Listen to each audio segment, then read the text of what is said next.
Alcohol ਦਾ ਜਿਹੜਾ ਇੱਕ peg ਹੁੰਦਾ ਨਾ, ਇੱਕ ਪੈਗ, ਉਹਦੇ ਚ ਜੀ 11 ਚਮਚ ਸ਼ੂਗਰ ਹੁੰਦੀ ਹੈ। 1 ਪੈਗ ਇਜ਼ ਇਕੁਅਲ ਟੂ 11 ਚਮਚ ਸ਼ੂਗਰ, ਜਿਹੜੀ ਕਿ ਸਾਡੀ ਬਾਡੀ ਹੈਂਡਲ ਨਹੀਂ ਕਰ ਸਕਦੀ। ਬਹੁਤ ਸਾਰੇ ਲੋਕੀ ਕਹਿੰਦੇ ਨੇ ਕਿ ਅਸੀਂ ਤਾਂ ਕੋਕ ਨਹੀਂ ਪੀਂਦੇ, ਬਹੁਤ ਸ਼ੂਗਰ ਹੁੰਦੀ, ਅਸੀਂ ਡਾਈਟ ਕੋਕ ਪੀਂਦੇ ਆ। ਮੈਂ ਇਹ ਕਹਿੰਦੀ ਕਿ ਡਾਈਟ ਕੋਕ ਜਿਹੜੀ ਆ ਉਹ ਕੋਕ ਕੋਲੋਂ ਜ਼ਿਆਦਾ ਨੁਕਸਾਨ ਕਰਦੀ ਹੈ ਜੀ ਕਿਉਂਕਿ ਜਿਹੜੀ ਕੋਕ ਹੈ ਉਹ 'ਚ ਨਾਰਮਲ ਸ਼ੂਗਰ ਹੁੰਦੀ ਹੈ, ਡਾਈਟ ਕੋਕ ਵਿੱਚ ਆਰਟੀਫਿਸ਼ੀਅਲ ਸ਼ੂਗਰ ਹੁੰਦੀ ਹੈ ਤੇ ਸਾਡੀ ਬਾਡੀ ਜਿਹੜੀ ਆ ਆਰਟੀਫਿਸ਼ੀਅਲ ਚੀਜ਼ਾਂ ਵਾਸਤੇ ਨਹੀਂ ਬਣੀ ਦੀ। ਕਿੰਨੇ ਕੇਕ ਰੰਗ ਬਰੰਗੇ ਖਾਂਦੇ ਨੇ, pink colour, red colour, blue colour, green colour, ਕਿੰਨੇ ਕਲਰ ਦੇ ਕੇਕ ਹੁੰਦੇ ਨੇ। ਜਿੰਨੇ ਵੀ ਫੂਡ ਕਲਰ ਹੁੰਦੇ ਨੇ ਇਹ ਸਾਰੇ ਸਿੰਥੈਟਿਕ ਹੁੰਦੇ, ਇਹ ਤੁਹਾਡੇ ਬ੍ਰੇਨ ਨੂੰ ਬਹੁਤ ਡੈਮੇਜ ਕਰਦੇ ਨੇ। ਜਦੋਂ ਸ਼ੁਰੂ ਚ ਲੋਕਾਂ ਨੂੰ ਸ਼ੂਗਰ ਹੋਈ ਸੀ ਨਾ, ਇਸ ਕਰਕੇ ਬਹੁਤੇ ਜਿਹੜੇ ਇਹਦਾ ਨਾਮ ਆ ਗਿਆ, ਦੱਸਿਆ ਸੀ ਜਲੇਬੀ ਵਾਲੀ ਬਿਮਾਰੀ, ਤੇ ਇਹ ਹੁੰਦਾ ਸੀ ਕਿ ਜਲੇਬੀਆਂ ਜ਼ਿਆਦਾ ਖਾਣੇ ਆ ਅਸੀਂ ਤੇ ਫਿਰ ਬਿਮਾਰੀ ਹੋ ਜਾਂਦੀ ਹੈ। ਆਹਿਸਤਾ ਆਹਿਸਤਾ ਪਤਾ ਲੱਗਾ ਵੀ ਇਹ ਜਿਹੜੀ ਜਲੇਬੀ ਵਾਲੀ ਬਿਮਾਰੀ ਹੈ ਸਿਰਫ ਜਲੇਬੀਆਂ ਜਾਂ ਮਠਿਆਈਆਂ ਖਾ ਕੇ ਨਹੀਂ ਹੁੰਦੀ, ਹੋਰ ਵੀ ਬਹੁਤ ਸਾਰੀਆਂ ਚੀਜ਼ਾਂ ਹਨ ਜਿਹੜੀਆਂ ਖਾ ਕੇ ਸਾਨੂੰ ਨੁਕਸਾਨ ਹੁੰਦਾ ਹੈ। ਇੱਥੇ ਦਾ ਜਿਹੜਾ ਦਹੀਂ ਹੈ ਜਾਂ ਦੁੱਧ ਹੈ ਉਹ ਇੰਨਾ ਹੈਲਦੀ ਨਹੀਂ ਹੈ, ਇੰਨਾ ਕੀ ਹੈਲਦੀ ਬਿਲਕੁਲ ਹੀ। ਉਹ ਸੋਚੋ ਕਿ ਤੁਸੀਂ ਆਪਣੇ ਵਾਸਤੇ ਇਹ ਬਿਮਾਰੀਆਂ ਦਾ ਘਰ ਹੈ ਔਰ ਇਹ ਇੱਕ ਕਿਸਮ ਦਾ ਬਿਲਕੁਲ ਜ਼ਹਿਰ ਹੈ। ਜਿੰਨੇ ਤੱਕ ਤੁਸੀਂ ਇਹ ਨਹੀਂ ਮਹਿਸੂਸ ਕਰੋਗੇ ਇਹ ਸਭ ਜ਼ਹਿਰ ਹੈ, ਇੰਨੀ ਤੱਕ ਤੁਸੀਂ ਛੱਡਣਾ ਨਹੀਂ ਇਹਨੂੰ, ਔਰ ਇਹਨਾਂ ਨੇ ਬਿਮਾਰੀਆਂ ਨੇ ਤੁਹਾਡੇ ਘਰ 'ਚ ਘੇਰਾ ਪਾ ਲੈਣਾ। ਕਿ ਇੱਥੇ ਦੁੱਧ ਜਿਹੜਾ ਨਾ ਹੱਥਾਂ ਨਾਲ ਨਹੀਂ ਕੱਢਦੇ ਹਨ, ਮਸ਼ੀਨਾਂ ਨਾਲ ਕੱਢਦੇ ਨੇ। ਜਿਸ ਲਈ ਮਸ਼ੀਨਾਂ ਨਾਲ ਕਰਦੇ ਉਹ ਟਾਈਮਰ ਫਿਕਸ ਹੁੰਦਾ ਹੈ। ਹੁਣ ਟਾਈਮਰ ਫਿਕਸ ਹੋਣਾ ਅੰਦਾਜ਼ੇ ਨਾਲ ਲਿਖਿਆ ਹੁੰਦਾ ਕਿ ਇੰਨੀ ਦੇਰ 'ਚ ਦੁੱਧ ਹੋ ਜਾਏਗਾ ਸਾਰਾ। ਫਿਰ ਜਿਸ ਲਈ ਉਹਦਾ ਖਤਮ ਹੋ ਜਾ ਦੁੱਧ ਤੇ ਫਿਰ ਉਹਦੇ 'ਚ ਬਲੱਡ ਨਿਕਲਣਾ ਸ਼ੁਰੂ ਹੋ ਜਾਂਦਾ, ਤੇ ਫਿਰ ਕੀ ਹੁੰਦਾ ਕਿ ਉਹ ਜਿਹੜਾ ਬਲੱਡ ਵਾਲਾ ਦੁੱਧ ਹੁੰਦਾ ਨਾ ਉਹਦੇ ਵਿੱਚ ਚਾਕਲੇਟ ਪਾ ਕੇ ਚਾਕਲੇਟ ਮਿਲਕ ਬਣਾ ਦਿੰਦੇ ਨੇ। ਅਗਰ ਮੈਂ ਕਹਿੰਦੀ ਹਾਂ ਕਿ ਕਈ ਕਹਿੰਦੇ ਸਾਨੂੰ ਮਿੱਠੇ ਦੀ ਕ੍ਰੇਵਿੰਗ ਹੁੰਦੀਆਂ ਨੇ ਤੇ ਜੇ ਮਿੱਠਾ ਖਾਣਾ ਹੀ ਚਾਹੁੰਦੇ ਨੇ ਤੇ ਉਹਨਾਂ ਵਾਸਤੇ ਬਹੁਤ ਜ਼ਰੂਰੀ ਹੈ ਕਿ ਜ਼ਰੂਰੀ ਨਹੀਂ ਕਿ ਤੁਸੀਂ ਪਹਿਲੇ ਮਿੱਠਾ ਖਾਓ। ਜਦੋਂ ਵੀ ਕਿਤੇ ਪਾਰਟੀਆਂ ਜਾਂਦੇ ਅਸੀਂ ਪਹਿਲੇ ਮਿੱਠਾ ਖਾ ਲੈਣੇ ਆ ਜਾਂ ਪੁਡਿੰਗ ਖਾ ਲੈਣੇ ਆ। ਤੁਸੀਂ ਪਹਿਲੇ ਨਾਰਮਲ ਖਾਣਾ ਖਾ ਕੇ ਉਹਦੇ ਬਾਅਦ 'ਚ ਖਾਓਗੇ ਤੇ ਘੱਟ ਨੁਕਸਾਨ ਹੋਏਗਾ, ਲੇਕਿਨ ਜੇ ਤੁਸੀਂ ਪਹਿਲੇ ਖਾਓਗੇ ਤਾਂ ਜ਼ਿਆਦਾ ਨੁਕਸਾਨ ਹੋਏਗਾ।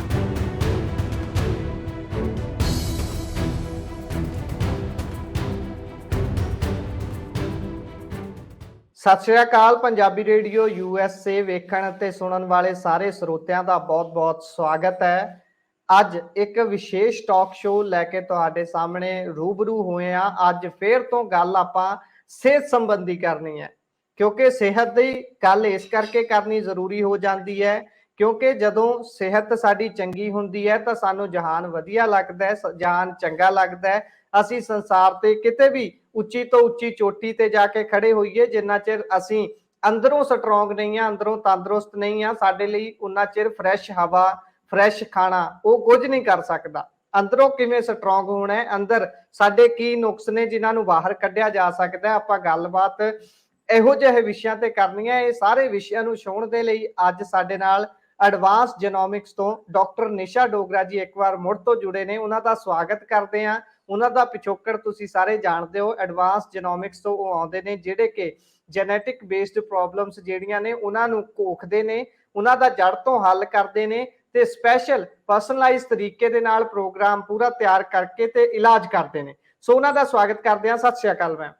ਸਤਿ ਸ਼੍ਰੀ ਅਕਾਲ ਗੁਰਪ੍ਰੀਤ ਜੀ, ਔਰ ਜਿਹੜੇ ਪ੍ਰੋਗਰਾਮ ਸੁਣਦੇ ਪਏ ਨੇ ਉਹਨਾਂ ਨੂੰ ਜਾਂ ਦੇਖਦੇ ਪਏ ਨੇ ਉਹਨਾਂ ਨੂੰ ਮੇਰੀ ਜਿਹੜੀ ਸਤਿ ਸ਼੍ਰੀ ਅਕਾਲ ਨਿੱਘੀ ਜੀ, ਔਰ ਬਹੁਤ ਪਿਆਰ ਜੀ ਆਦਰ ਸਤਿਕਾਰ ਦੇ ਨਾਲ ਉਹਨਾਂ ਦਾ ਅਸੀਂ ਚਾਹੁੰਦੇ ਹਾਂ ਕਿ ਉਹਨਾਂ ਦੀ ਪ੍ਰੋਬਲਮਾਂ ਜਿਹੜੀਆਂ ਨੇ ਹੱਲ ਹੋ ਜਾਣ। ਜਿਹੜੇ ਵੀ ਪ੍ਰੋਗਰਾਮ ਦੇਖਦੇ ਪਏ ਨੇ ਉਹਨਾਂ ਨੂੰ ਤਕਲੀਫਾਂ ਨਾ ਹੋਣ ਔਰ ਹਮੇਸ਼ਾ ਚੜ੍ਹਦੀ ਕਲਾ 'ਚ ਰਹਿਣ ਔਰ ਖੁਸ਼ ਰਹਿਣ ਜੀ। ਸੋ ਅਸੀਂ ਤਾਂ ਦੁਆ ਕਰਦੇ ਹਾਂ, ਹਰ ਕੋਈ ਇਹੀ ਦੁਆ ਕਰਦੇ ਕਿ ਸਾਰੇ ਤੰਦਰੁਸਤ ਰਹਿਣ, ਪਰ ਫਿਰ ਵੀ ਸਾਡਾ ਖਾਣ ਪੀਣ, ਸਾਡਾ ਲਾਈਫ ਸਟਾਈਲ ਇਹੋ ਜਿਹਾ ਹੋ ਗਿਆ ਕਿ ਨਾ ਚਾਹੁੰਦੇ ਹੋਏ ਵੀ ਬੰਦਾ ਕਦੀ ਨਾ ਕਦੀ ਕਿਸੇ ਨਾ ਕਿਸੇ ਤਰੀਕੇ ਦੇ ਨਾਲ ਬਿਮਾਰ ਹੋ ਜਾਂਦਾ ਹੈ। ਤਾਂ ਜਦੋਂ ਬਿਮਾਰ ਹੋ ਜਾਂਦਾ ਹੈ ਤਾਂ ਫਿਰ ਬੰਦਾ 100 ਤਰ੍ਹਾਂ ਦੇ ਓੜ ਪੋੜ ਕਰਦਾ ਹੈ ਵੀ ਏਦਾਂ ਇਲਾਜ ਕਰ ਲਈਏ, ਏਦਾਂ ਕਰ ਲਈਏ। ਪਰ ਇਲਾਜ ਦੇ ਲਈ ਇੱਕ ਚੰਗੇ ਤਰੀਕੇ ਦਾ ਡਾਕਟਰ ਮਿਲਣਾ ਅਤੇ ਇਲਾਜ ਬਿਲਕੁਲ ਪਾਰਦਰਸ਼ੀ ਤਰੀਕੇ ਦੇ ਨਾਲ ਹੋਣਾ ਬਹੁਤ ਜ਼ਰੂਰੀ ਹੈ।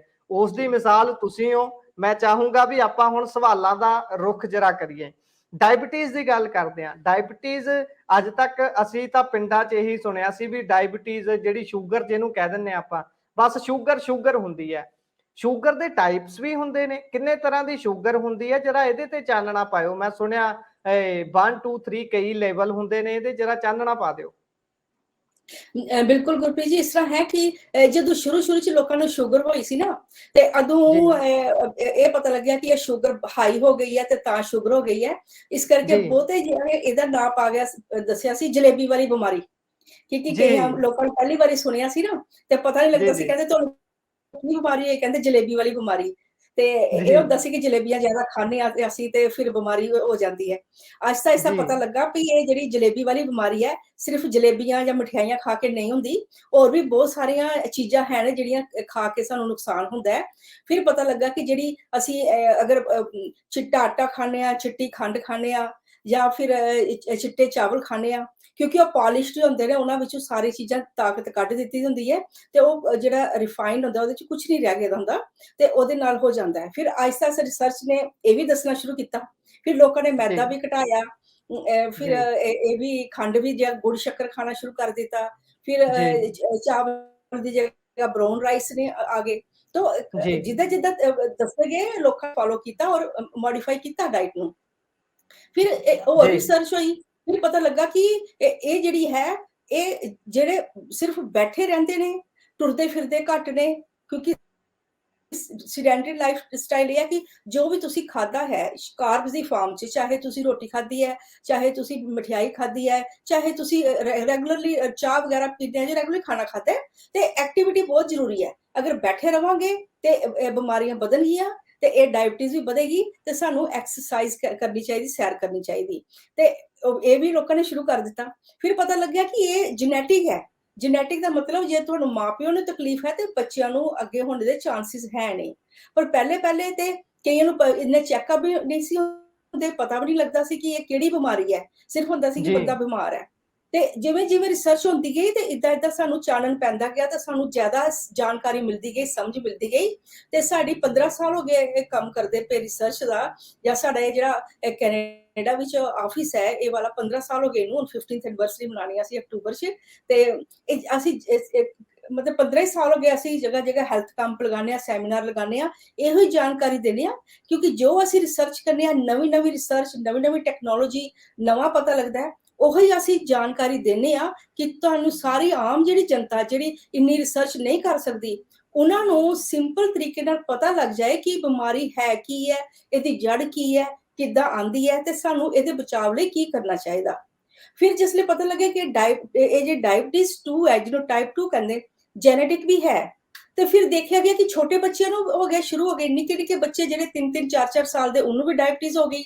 ਉਹਨਾਂ ਦਾ ਪੈਨਕ੍ਰੀਆਸ ਹੀ ਕੰਮ ਕਰਨਾ ਹਟ ਗਿਆ, ਕਈਆਂ ਦੇ ਇਨਸੂਲਿਨ ਬਣਦੀ ਨਹੀਂ ਸੀ ਹੈ, ਤੇ ਡਾਇਗਨੋਸ ਹੋਇਆ। ਫਿਰ ਪਤਾ ਲੱਗਾ ਕਿ ਇਹਨੂੰ ਟਾਈਪ 1 ਦਿੱਤਾ ਗਿਆ, ਜਿਹੜੀ ਕਿ ਹੈ ਟੋਟਲੀ ਜੈਨੇਟਿਕ ਹੈ, ਔਰ ਆਟੋ ਇਮਿਊਨ ਹੁੰਦੀ ਹੈ, ਜਿਹਦੇ ਤੁਹਾਡਾ ਇਮਿਊਨ ਸਿਸਟਮ ਜਿਹੜਾ ਕੰਮ ਹੀ ਨਹੀਂ ਕਰਦਾ, ਬਿਲਕੁਲ ਡਾਊਨ ਹੋ ਜਾਂਦਾ, ਤੁਹਾਡੇ ਅਗੇਂਸਟ ਚਲਾ ਜਾਂਦਾ, ਤੁਹਾਡੀ ਆਪਣੀ ਬਾਡੀ ਦੇ ਸੈੱਲ ਹੀ ਆਪਣੀ ਬਾਡੀ ਦੇ ਟਿਸ਼ੂ ਨੂੰ ਖਾਣਾ ਸ਼ੁਰੂ ਕਰ ਦਿੰਦੇ, ਤੇ ਉਹਨੂੰ ਆਟੋ ਇਮਿਊਨ ਕਹਿੰਦੇ ਨੇ। ਚਾਹੇ ਆਰਥਰਾਈਟਿਸ ਹੈ, ਡਾਇਬਟੀਜ਼ ਹੈ, ਜਾਂ ਅਲਜ਼ਾਈਮਰਸ ਨੇ, ਜਾਂ ਹੋਰ ਜਿਹੜੀਆਂ ਆਸਟੀਓਆਰਥਰਾਈਟਿਸ, ਰਿਊਮੇਟਾਇਡ ਆਰਥਰਾਈਟਿਸ, ਇਸ ਤਰ੍ਹਾਂ ਬਿਮਾਰੀਆਂ ਬਣ ਜਾਂਦੀਆਂ।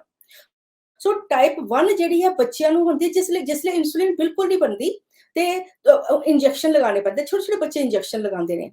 ਫਿਰ ਜਿਹੜੀ ਟਾਈਪ 2 ਹੈ, ਉਹ ਹੈ ਇਨਸੂਲਿਨ ਤੇ ਬਣਦੀ ਹੈ, ਲੇਕਿਨ ਇਨਸੂਲਿਨ ਕੰਮ ਨਹੀਂ ਕਰਦੀ ਹੈ।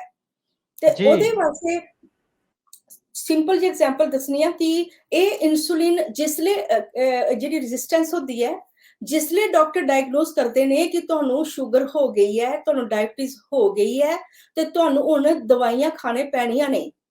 ਇਹ ਸੋਚੋ ਕਿ ਜੇ ਅੱਜ ਉਹਨਾਂ ਨੇ ਕਿਹਾ ਹੈ, ਤੇ ਇਹਦੇ ਨਾਲ ਤੁਸੀਂ 10-15 ਸਾਲ ਹੋਰ ਜੋੜ ਲਓ, ਕਿ ਉਦੋਂ ਤੋਂ ਇਹ ਤੁਹਾਡੀ ਬਾਡੀ 'ਚ ਸ਼ੁਰੂ ਹੋਈ ਹੈ ਔਰ ਤੁਹਾਨੂੰ ਪਤਾ ਹੀ ਨਹੀਂ ਲੱਗਿਆ। ਸਿਰਫ ਇਹ ਗੱਲ ਹੈ ਨਾ ਕਿ ਜੇ ਕੋਈ ਚੀਜ਼ ਪਤਾ ਲੱਗਦੀ ਹੈ, ਜਿੱਦਾਂ ਕੈਂਸਰ ਹੁੰਦਾ ਪਤਾ ਲੱਗਦਾ ਹੈ, ਤੁਸੀਂ ਉਹਦਾ ਇਲਾਜ ਕਰਾਉਂਦੇ ਹੋ, ਕੋਈ ਬਿਮਾਰੀ ਲੱਗਦੀ ਹੈ, ਤੁਸੀਂ ਉਹਦਾ ਇਲਾਜ ਕਰਾਉਂਦੇ ਹੋ। ਜੇ ਬਿਮਾਰੀ ਤੁਹਾਨੂੰ ਪਤਾ ਹੀ ਨਹੀਂ ਹੋਏਗਾ, ਤੁਹਾਨੂੰ ਕੋਈ ਸਿੰਪਟਮ ਹੀ ਨਹੀਂ, ਲੇਕਿਨ ਤੁਹਾਡੇ ਸਰੀਰ 'ਚ ਹੈ ਹੀ ਹੈ, ਲੇਕਿਨ ਪਤਾ ਨਹੀਂ ਲੱਗਦਾ, ਤੇ ਉਹਦਾ ਕੀ ਹੁੰਦਾ ਕਿ ਤੁਸੀਂ ਕੁਝ ਕਰਦੇ ਨਹੀਂ, ਤੁਸੀਂ ਸੋਚਦੇ ਮੈਂ ਬਿਲਕੁਲ ਹੈਲਦੀ ਹਾਂ, ਹੈ ਨਾ। ਲੇਕਿਨ ਇਹ 10-15 ਸਾਲ ਲੱਗਦੇ ਨੇ, ਆਹਿਸਤਾ ਆਹਿਸਤਾ ਇਨਸੂਲਿਨ ਰੈਜ਼ਿਸਟੈਂਸ ਹੁੰਦੇ, ਔਰ ਟੈਸਟ ਵਿੱਚ ਵੀ ਨਹੀਂ ਆਉਂਦਾ। ਇਸੇ ਕਰਕੇ ਜੇ ਕੋਈ ਟੈਸਟ ਵਿੱਚ ਨਹੀਂ ਆਏਗਾ, ਟੈਸਟ ਵਿੱਚ ਬਿਲਕੁਲ ਠੀਕ ਰਿਜ਼ਲਟ ਆਉਂਦੇ ਨੇ, ਕੋਈ ਪ੍ਰੋਬਲਮ ਨਹੀਂ ਆਉਂਦੀ, ਅਸੀਂ ਸੋਚਦੇ ਬਿਲਕੁਲ ਠੀਕ ਹੈ, ਕਿਉਂਕਿ ਅਸੀਂ ਸਿਰਫ ਸ਼ੂਗਰ ਵਿੱਚ ਨੂੰ ਹੀ ਵਾਚ ਕਰਦੇ ਰਹਿੰਦੇ ਆ। ਲੇਕਿਨ ਹੁਣ ਜਿਹੜੀ ਰਿਸਰਚ ਆਈ ਹੈ, ਉਹਦੇ ਵਿੱਚ ਇਹ ਹੁੰਦਾ ਕਿ ਇਨਸੂਲਿਨ ਜਿਹੜੀ ਕੰਮ ਨਹੀਂ ਕਰਦੀ ਤੁਹਾਡੀ, ਇਸ ਕਰਕੇ ਤੁਹਾਨੂੰ ਟਾਈਪ 2 ਡਾਇਬਟੀਜ਼ ਹੋ ਜਾਂਦੀ ਹੈ ਔਰ ਇਹ ਪਤਾ ਬਹੁਤ ਲੇਟ ਲੱਗਦਾ ਹੈ। ਉਹ ਕਿਉਂ ਲੱਗਦਾ, ਟੈਸਟਾਂ 'ਚ ਕਿਉਂ ਨਹੀਂ ਆਉਂਦੀ? ਕਿਉਂਕਿ ਸਪੋਜ਼ ਅੱਜ ਤੁਸੀਂ ਚਾਹ ਪੀ ਲਈ ਗੁੜ ਸ਼ੱਕਰ ਪਾ ਕੇ, ਹੈ ਨਾ, ਤੇ ਨਾਲ ਤੁਸੀਂ ਬ੍ਰੈਡ ਖਾ ਲਈ, ਬ੍ਰੈਡ ਦੇ ਨਾਲ ਜੀ ਜੈਮ ਲਾ ਲਿਆ, ਕਈ ਪੀਨਟ ਬਟਰ ਲਾ ਲੈਂਦੇ ਨੇ, ਹੈ ਨਾ, ਇਦਾਂ ਖਾ ਲਿਆ, ਕੋਈ ਪਿੰਨੀ ਖਾ ਲੈਂਦਾ ਹੈ, ਤਾਂ ਤੁਹਾਡੇ ਬਲੱਡ ਵਿੱਚ ਐਟਲੀਸਟ 10 ਗ੍ਰਾਮ ਸ਼ੂਗਰ ਚਲੇ ਗਈ ਹੈ। ਠੀਕ ਹੈ, ਤੇ ਇੰਨੀ ਹੀ ਬੋਡੀ ਨੇ ਇਨਸੂਲਿਨ ਬਣਾਉਣੀ ਹੈ, ਉਹ 10 ਗ੍ਰਾਮ ਦੀ ਜਿਹੜੀ ਸ਼ੂਗਰ ਹੈ ਉਹਨੂੰ ਲੈ ਕੇ ਤੁਹਾਡੀ ਬੋਡੀ ਦੇ ਮਸਲ ਜਾਂ ਆਰਗਨ ਜਿੱਥੇ ਪਹੁੰਚਾਉਣੇ ਵਾਸਤੇ। ਅਗਰ ਇਹ ਜੀ ਸਿਲਸਿਲਾ ਚੱਲਦਾ ਰਹੇਗਾ, ਅਸੀਂ ਰੋਜ਼ ਇਹ ਬ੍ਰੇਕਫਾਸਟ ਕਰਦੇ ਹਾਂ, ਇਸ ਤਰ੍ਹਾਂ ਹੀ ਕਰਦੇ ਹਾਂ, ਫਿਰ ਕੀ ਹੁੰਦਾ ਹੈ ਕਿ ਇੱਕ ਟਾਈਮ ਐਸੇ ਆਉਂਦਾ ਕਿ ਉਹ 10 ਗ੍ਰਾਮ ਦੀ ਜਿਹੜੀ ਸ਼ੂਗਰ ਖਾਂਦੇ ਪਏ ਆ, ਉਹਨੂੰ 10 ਗ੍ਰਾਮ ਇਨਸੂਲਿਨ ਨੇ ਕੰਮ ਨਹੀਂ ਕਰਨਾ, ਤੁਹਾਨੂੰ ਫਿਰ 20 ਗ੍ਰਾਮ ਇਨਸੂਲਿਨ ਚਾਹੀਦੀ ਹੈ ਉਨੀ ਹੀ ਜੀ ਸ਼ੂਗਰ ਨੂੰ करने वास्ते, एब्जॉर्ब करके उन्हें कैरी ऑन करके ले जाने वास्ते। जी फिर उसले भी तुहाडे टेस्ट विच कुछ नहीं आंदा, शुगर तुहाडी नॉर्मल आंदी है। फिर आहिस्ता आहिस्ता ये हुंदा कि वो 10 ग्राम जिहड़ी शुगर तुसीं रोज दी रोज खांदे हो, ओहदे वास्ते 40 ग्राम तुहानूं इंसुलिन चाहीदी है।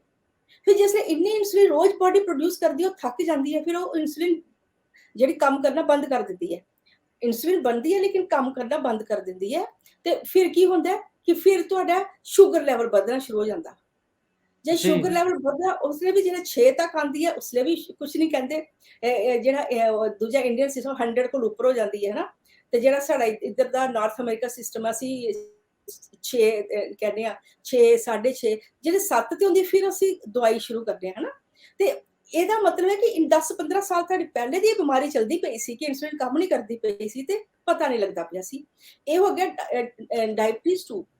ਪਰ ਮੈਂ ਇਹ ਦੱਸਣੀ ਕਿ ਜਿਸਲੇ ਇਹ ਡਾਇਬਟੀਜ਼ 2 ਵੀ ਹੁੰਦੀ ਹੈ, ਇਹ ਜਿਸਲੇ ਇਨਸੂਲਿਨ ਵੱਧਦੀ ਹੈ ਨਾ ਇੰਨੀ ਜ਼ਿਆਦਾ, ਤੇ ਇਹ ਚੁੱਪ ਕਰਕੇ ਨਹੀਂ ਬੈਠਦੀ ਹੁੰਦੀ ਪਈ, ਇਹ ਇੱਕ ਕਿਸਮ ਦਾ ਤੁਸੀਂ ਘਰ ਸ਼ੇਰ ਪਾਲਿਆ ਜੀ ਇਹਨੇ ਤੁਹਾਡੀ ਅੱਖਾਂ ਖਰਾਬ ਕਰਨੀਆਂ, ਤੁਹਾਡਾ ਬ੍ਰੇਨ ਖਰਾਬ ਕਰਨਾ, ਤੁਹਾਡੀ ਕਿਡਨੀ ਨੂੰ ਖਰਾਬ ਕਰਨਾ, ਤੁਹਾਡੇ ਹਾਰਟ ਜੀ ਨੂੰ ਖਰਾਬ ਕਰਨਾ, ਮਸਲ ਕਮਜ਼ੋਰ ਕਰਨੇ। ਇਹ ਨੁਕਸਾਨ ਹੁੰਦੇ ਹੁੰਦੇ ਜਿਸਲੇ ਜ਼ਿਆਦਾ ਡੈਮੇਜ ਹੋ ਜਾਂਦਾ ਹੈ, ਉਹਨੂੰ ਅਸੀਂ ਡਾਇਬਟੀਜ਼ 3 ਕਹਿੰਦੇ ਆ।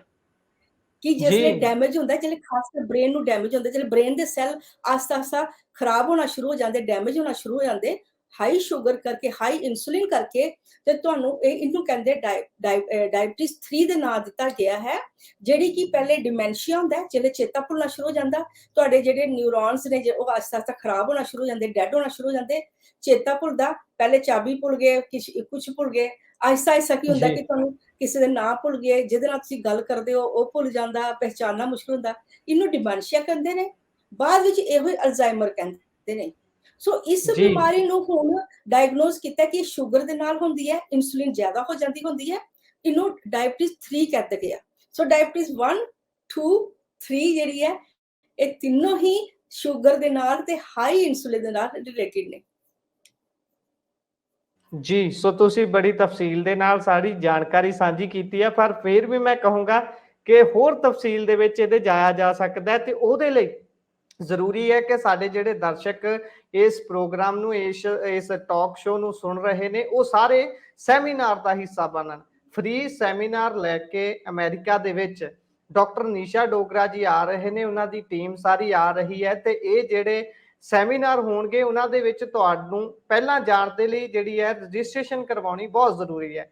ਤੇ ਰਜਿਸਟ੍ਰੇਸ਼ਨ ਦੇ ਲਈ ਨੰਬਰ ਜਿਹੜਾ ਹੈ ਉਹ ਮੈਂ ਤੁਹਾਡੇ ਨਾਲ ਸਾਂਝਾ ਕਰ ਦਿੰਦਾ, ਉਸ ਨੰਬਰ ਤੇ ਤੁਸੀਂ ਰਜਿਸਟ੍ਰੇਸ਼ਨ ਕਰਵਾਉਣੀ ਹੈ। ਨੰਬਰ ਤੁਸੀਂ ਨੋਟ ਕਰ ਸਕਦੇ ਹੋ, ਨੰਬਰ ਹੈ 4196990626 4196990626।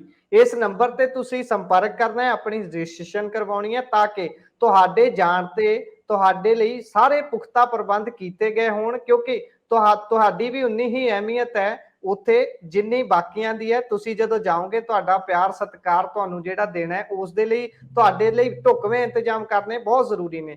ਸੋ ਇਸੇ ਲਈ ਰਜਿਸਟ੍ਰੇਸ਼ਨ ਜ਼ਰੂਰੀ ਹੁੰਦੀ ਹੈ, ਤੇ ਸੈਮੀਨਾਰ ਦਾ ਹਿੱਸਾ ਤੁਸੀਂ ਬਣੋਗੇ ਤਾਂ ਉੱਥੇ ਤੁਹਾਡੇ ਲਈ ਹੋਰ ਵੀ ਬਹੁਤ ਸਾਰੇ ਫਾਇਦੇ ਹੋਣਗੇ।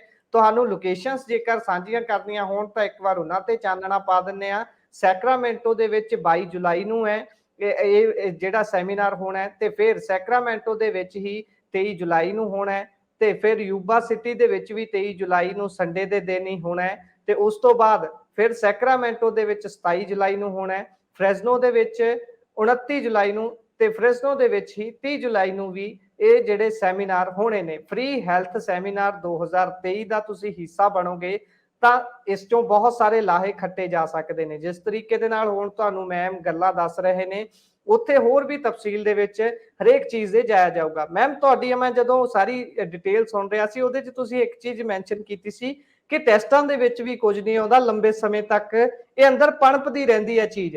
ਪਰ ਕੋਈ ਤਾਂ ਚੀਜ਼ ਹੋਊਗੀ ਨਾ ਜਿਹਦੇ ਜ਼ਰੀਏ ਇਹਨੂੰ ਮੋਨੀਟਰ ਕੀਤਾ ਜਾ ਸਕਦਾ ਹੋਵੇ, ਪਹਿਲਾਂ ਪਤਾ ਲੱਗ ਜਾਵੇ ਸਾਨੂੰ ਕਿ ਸਾਨੂੰ ਡਾਇਬਟੀਜ਼ ਹੋ ਸਕਦੀ ਹੈ, ਕਿਹੜੇ ਕਿਸਮ ਦੀ ਹੋ ਸਕਦੀ ਹੈ। ਕੋਈ ਤਰੀਕਾ ਹੈ ਜਿਹਦੇ ਨਾਲ ਇਹਨੂੰ ਪਹਿਲਾਂ ਜੱਜ ਕੀਤਾ ਜਾ ਸਕਦਾ ਹੈ ਕਿ ਮੇਰੇ ਅੰਦਰ ਡਾਇਬਟੀਜ਼ ਹੋਣ ਦੇ ਸੰਕੇਤ ਆ ਰਹੇ ਨੇ?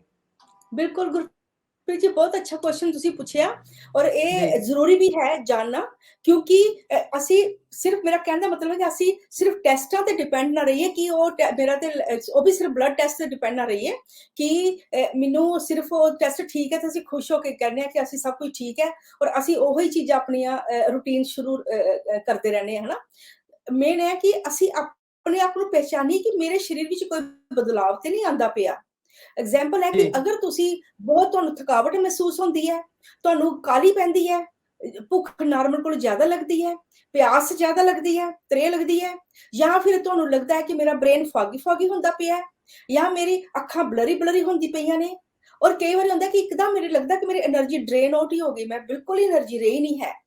अगर इहो जिहियां चीज़ां हुंदियां ने ते जरूर जी। ये है कि तुहाडे अंदर जिहड़ी है डायबिटीज़ दी बीमारी जिहड़ी शुरुआत होंदी पई है जां तकलीफ होंदी पई है। हुण तुसीं जी। चैकअप दी गल कीती है कि मैं ये दस्सना जेह्ड़े असीं चैकअप करने आं ਉਹ ਥੋੜੇ ਐਡਵਾਂਸ ਲੈਵਲ ਦੇ ਹੁੰਦੇ ਨੇ, ਜੈਨੇਟਿਕ ਲੈਵਲ ਦੇ। ਅਸੀਂ ਕਹਿੰਦੇ ਕਿ ਜਿਹੜੇ ਦੇਖਣ ਵਾਲੇ ਸੁਣਨੇ ਵਾਲੇ ਅੱਜ ਕੱਲ ਦੇ ਜਿਹੜਾ ਟਾਈਮ ਹੈ ਕਿ ਲੋਕ ਨੂੰ ਜ਼ਿਆਦਾ ਅਵੇਅਰਨੈਸ ਹੋਏ, ਹੈਲਥ ਦੀ ਅਵੇਅਰਨੈਸ, ਇੱਕ ਤੇ ਆਪਣੇ ਸਰੀਰ ਨੂੰ ਜਲਦੀ ਜ਼ਿਆਦਾ ਕੋਲੋਂ ਜ਼ਿਆਦਾ ਪਹਿਚਾਨਣ, ਕਿਉਂਕਿ ਸਾਡੀ ਬਾਡੀ ਜੇ ਕੁਝ ਗਲਤ ਹੁੰਦਾ ਤਾਂ ਜ਼ਰੂਰ ਦੱਸਦੀ ਹੈ। ਤੇ ਇਹਦੇ ਵਿੱਚ ਇਹ ਹੈ ਕਿ ਸਿਰਫ ਅਸੀਂ ਲੈਬ ਟੈਸਟ ਜਿਹੜੇ ਹੁੰਦੇ, ਬਲੱਡ ਟੈਸਟ ਤੇ ਡਿਪੈਂਡ ਨਾ ਕਰੀਏ, ਹੋਰ ਬਹੁਤ ਸਾਰੇ ਟੈਸਟ ਹੁੰਦੇ ਨੇ ਜਿਹੜੇ ਮੈਂ ਦੱਸਿਆ ਕਿ ਅਸੀਂ ਜੈਨੇਟਿਕ ਲੈਵਲ ਦੇ ਟੈਸਟ ਕਰਨੇ ਆ, ਜਿਹਦੇ ਵਿੱਚ ਕਿ ਫੂਡ ਦੀਆਂ ਐਲਰਜੀਜ਼ ਜਾਂ ਫੂਡ ਦੇ ਰਿਲੇਟਿਡ ਚੀਜ਼ਾਂ ਜਿਹੜੀਆਂ ਸੈਂਸਿਟਿਵ ਪਤਾ ਲੱਗਦੀਆਂ ਨੇ ਕਿ ਤੁਹਾਡੇ ਜੀ। ਬਾਡੀ 'ਚ ਇਹ ਵਾਲੇ ਖਾਣੇ ਅੰਦਰ ਜਾ ਕੇ ਖਰਾਬੀ ਕਰਦੇ ਪਏ ਨੇ। ਮੈਂ ਬਹੁਤ ਜੀ। ਸਾਰੇ ਦੇਖਿਆ ਗੁਰਪ੍ਰੀਤ ਜੀ, ਆਪਣੇ ਲੋਕਾਂ ਨੂੰ ਜ਼ਿਆਦਾ ਆਉਂਦੀ ਹੈ, ਦੁੱਧ ਦੀ ਬੜੀ ਐਲਰਜੀ ਆਉਂਦੀ ਪਈ, ਜੀ। ਕਿਉਂਕਿ ਅਸੀਂ ਜਦੋਂ ਇੰਡੀਆ ਤੋਂ ਆਨੇ ਆ ਨਾ ਤੇ ਅਸੀਂ ਇਹ ਸੋਚਨੇ ਆ ਕਿ ਦੁੱਧ ਜਿਹੜਾ ਇੰਡੀਆ ਦੇ ਵਰਗੇ, ਜਿਹਦਾ ਇੰਡੀਆ 'ਚ ਅਸੀਂ ਗਾਵਾਂ ਮੰਝਾਂ ਘਰ 'ਚ ਰੱਖੀਆਂ ਹੁੰਦੀਆਂ ਸੀ, ਦੁੱਧ ਜੀ। ਜੀ। ਕੱਢਦੇ ਸੀ, ਉਹਦਾ ਮੱਖਣ ਘਿਓ ਮਿਲਦਾ ਸੀ, ਉਹ ਬਹੁਤ ਹੈਲਦੀ ਸੀ। ਉਹ ਅੱਜ ਵੀ ਅਸੀਂ ਕਹਿੰਦੇ ਆ ਬਹੁਤ ਉਹ ਜਿਹਾ ਦੁੱਧ ਮਿਲੇ ਤੇ ਬਹੁਤ ਵਧੀਆ, ਜਾਂ ਉਹ ਜਿਹਾ ਜੀ। ਮੱਖਣ ਜਾਂ ਘਿਓ ਮਿਲੇ ਜਾਂ ਦਹੀਂ ਮਿਲੇ। ਲੇਕਿਨ ਜੀ।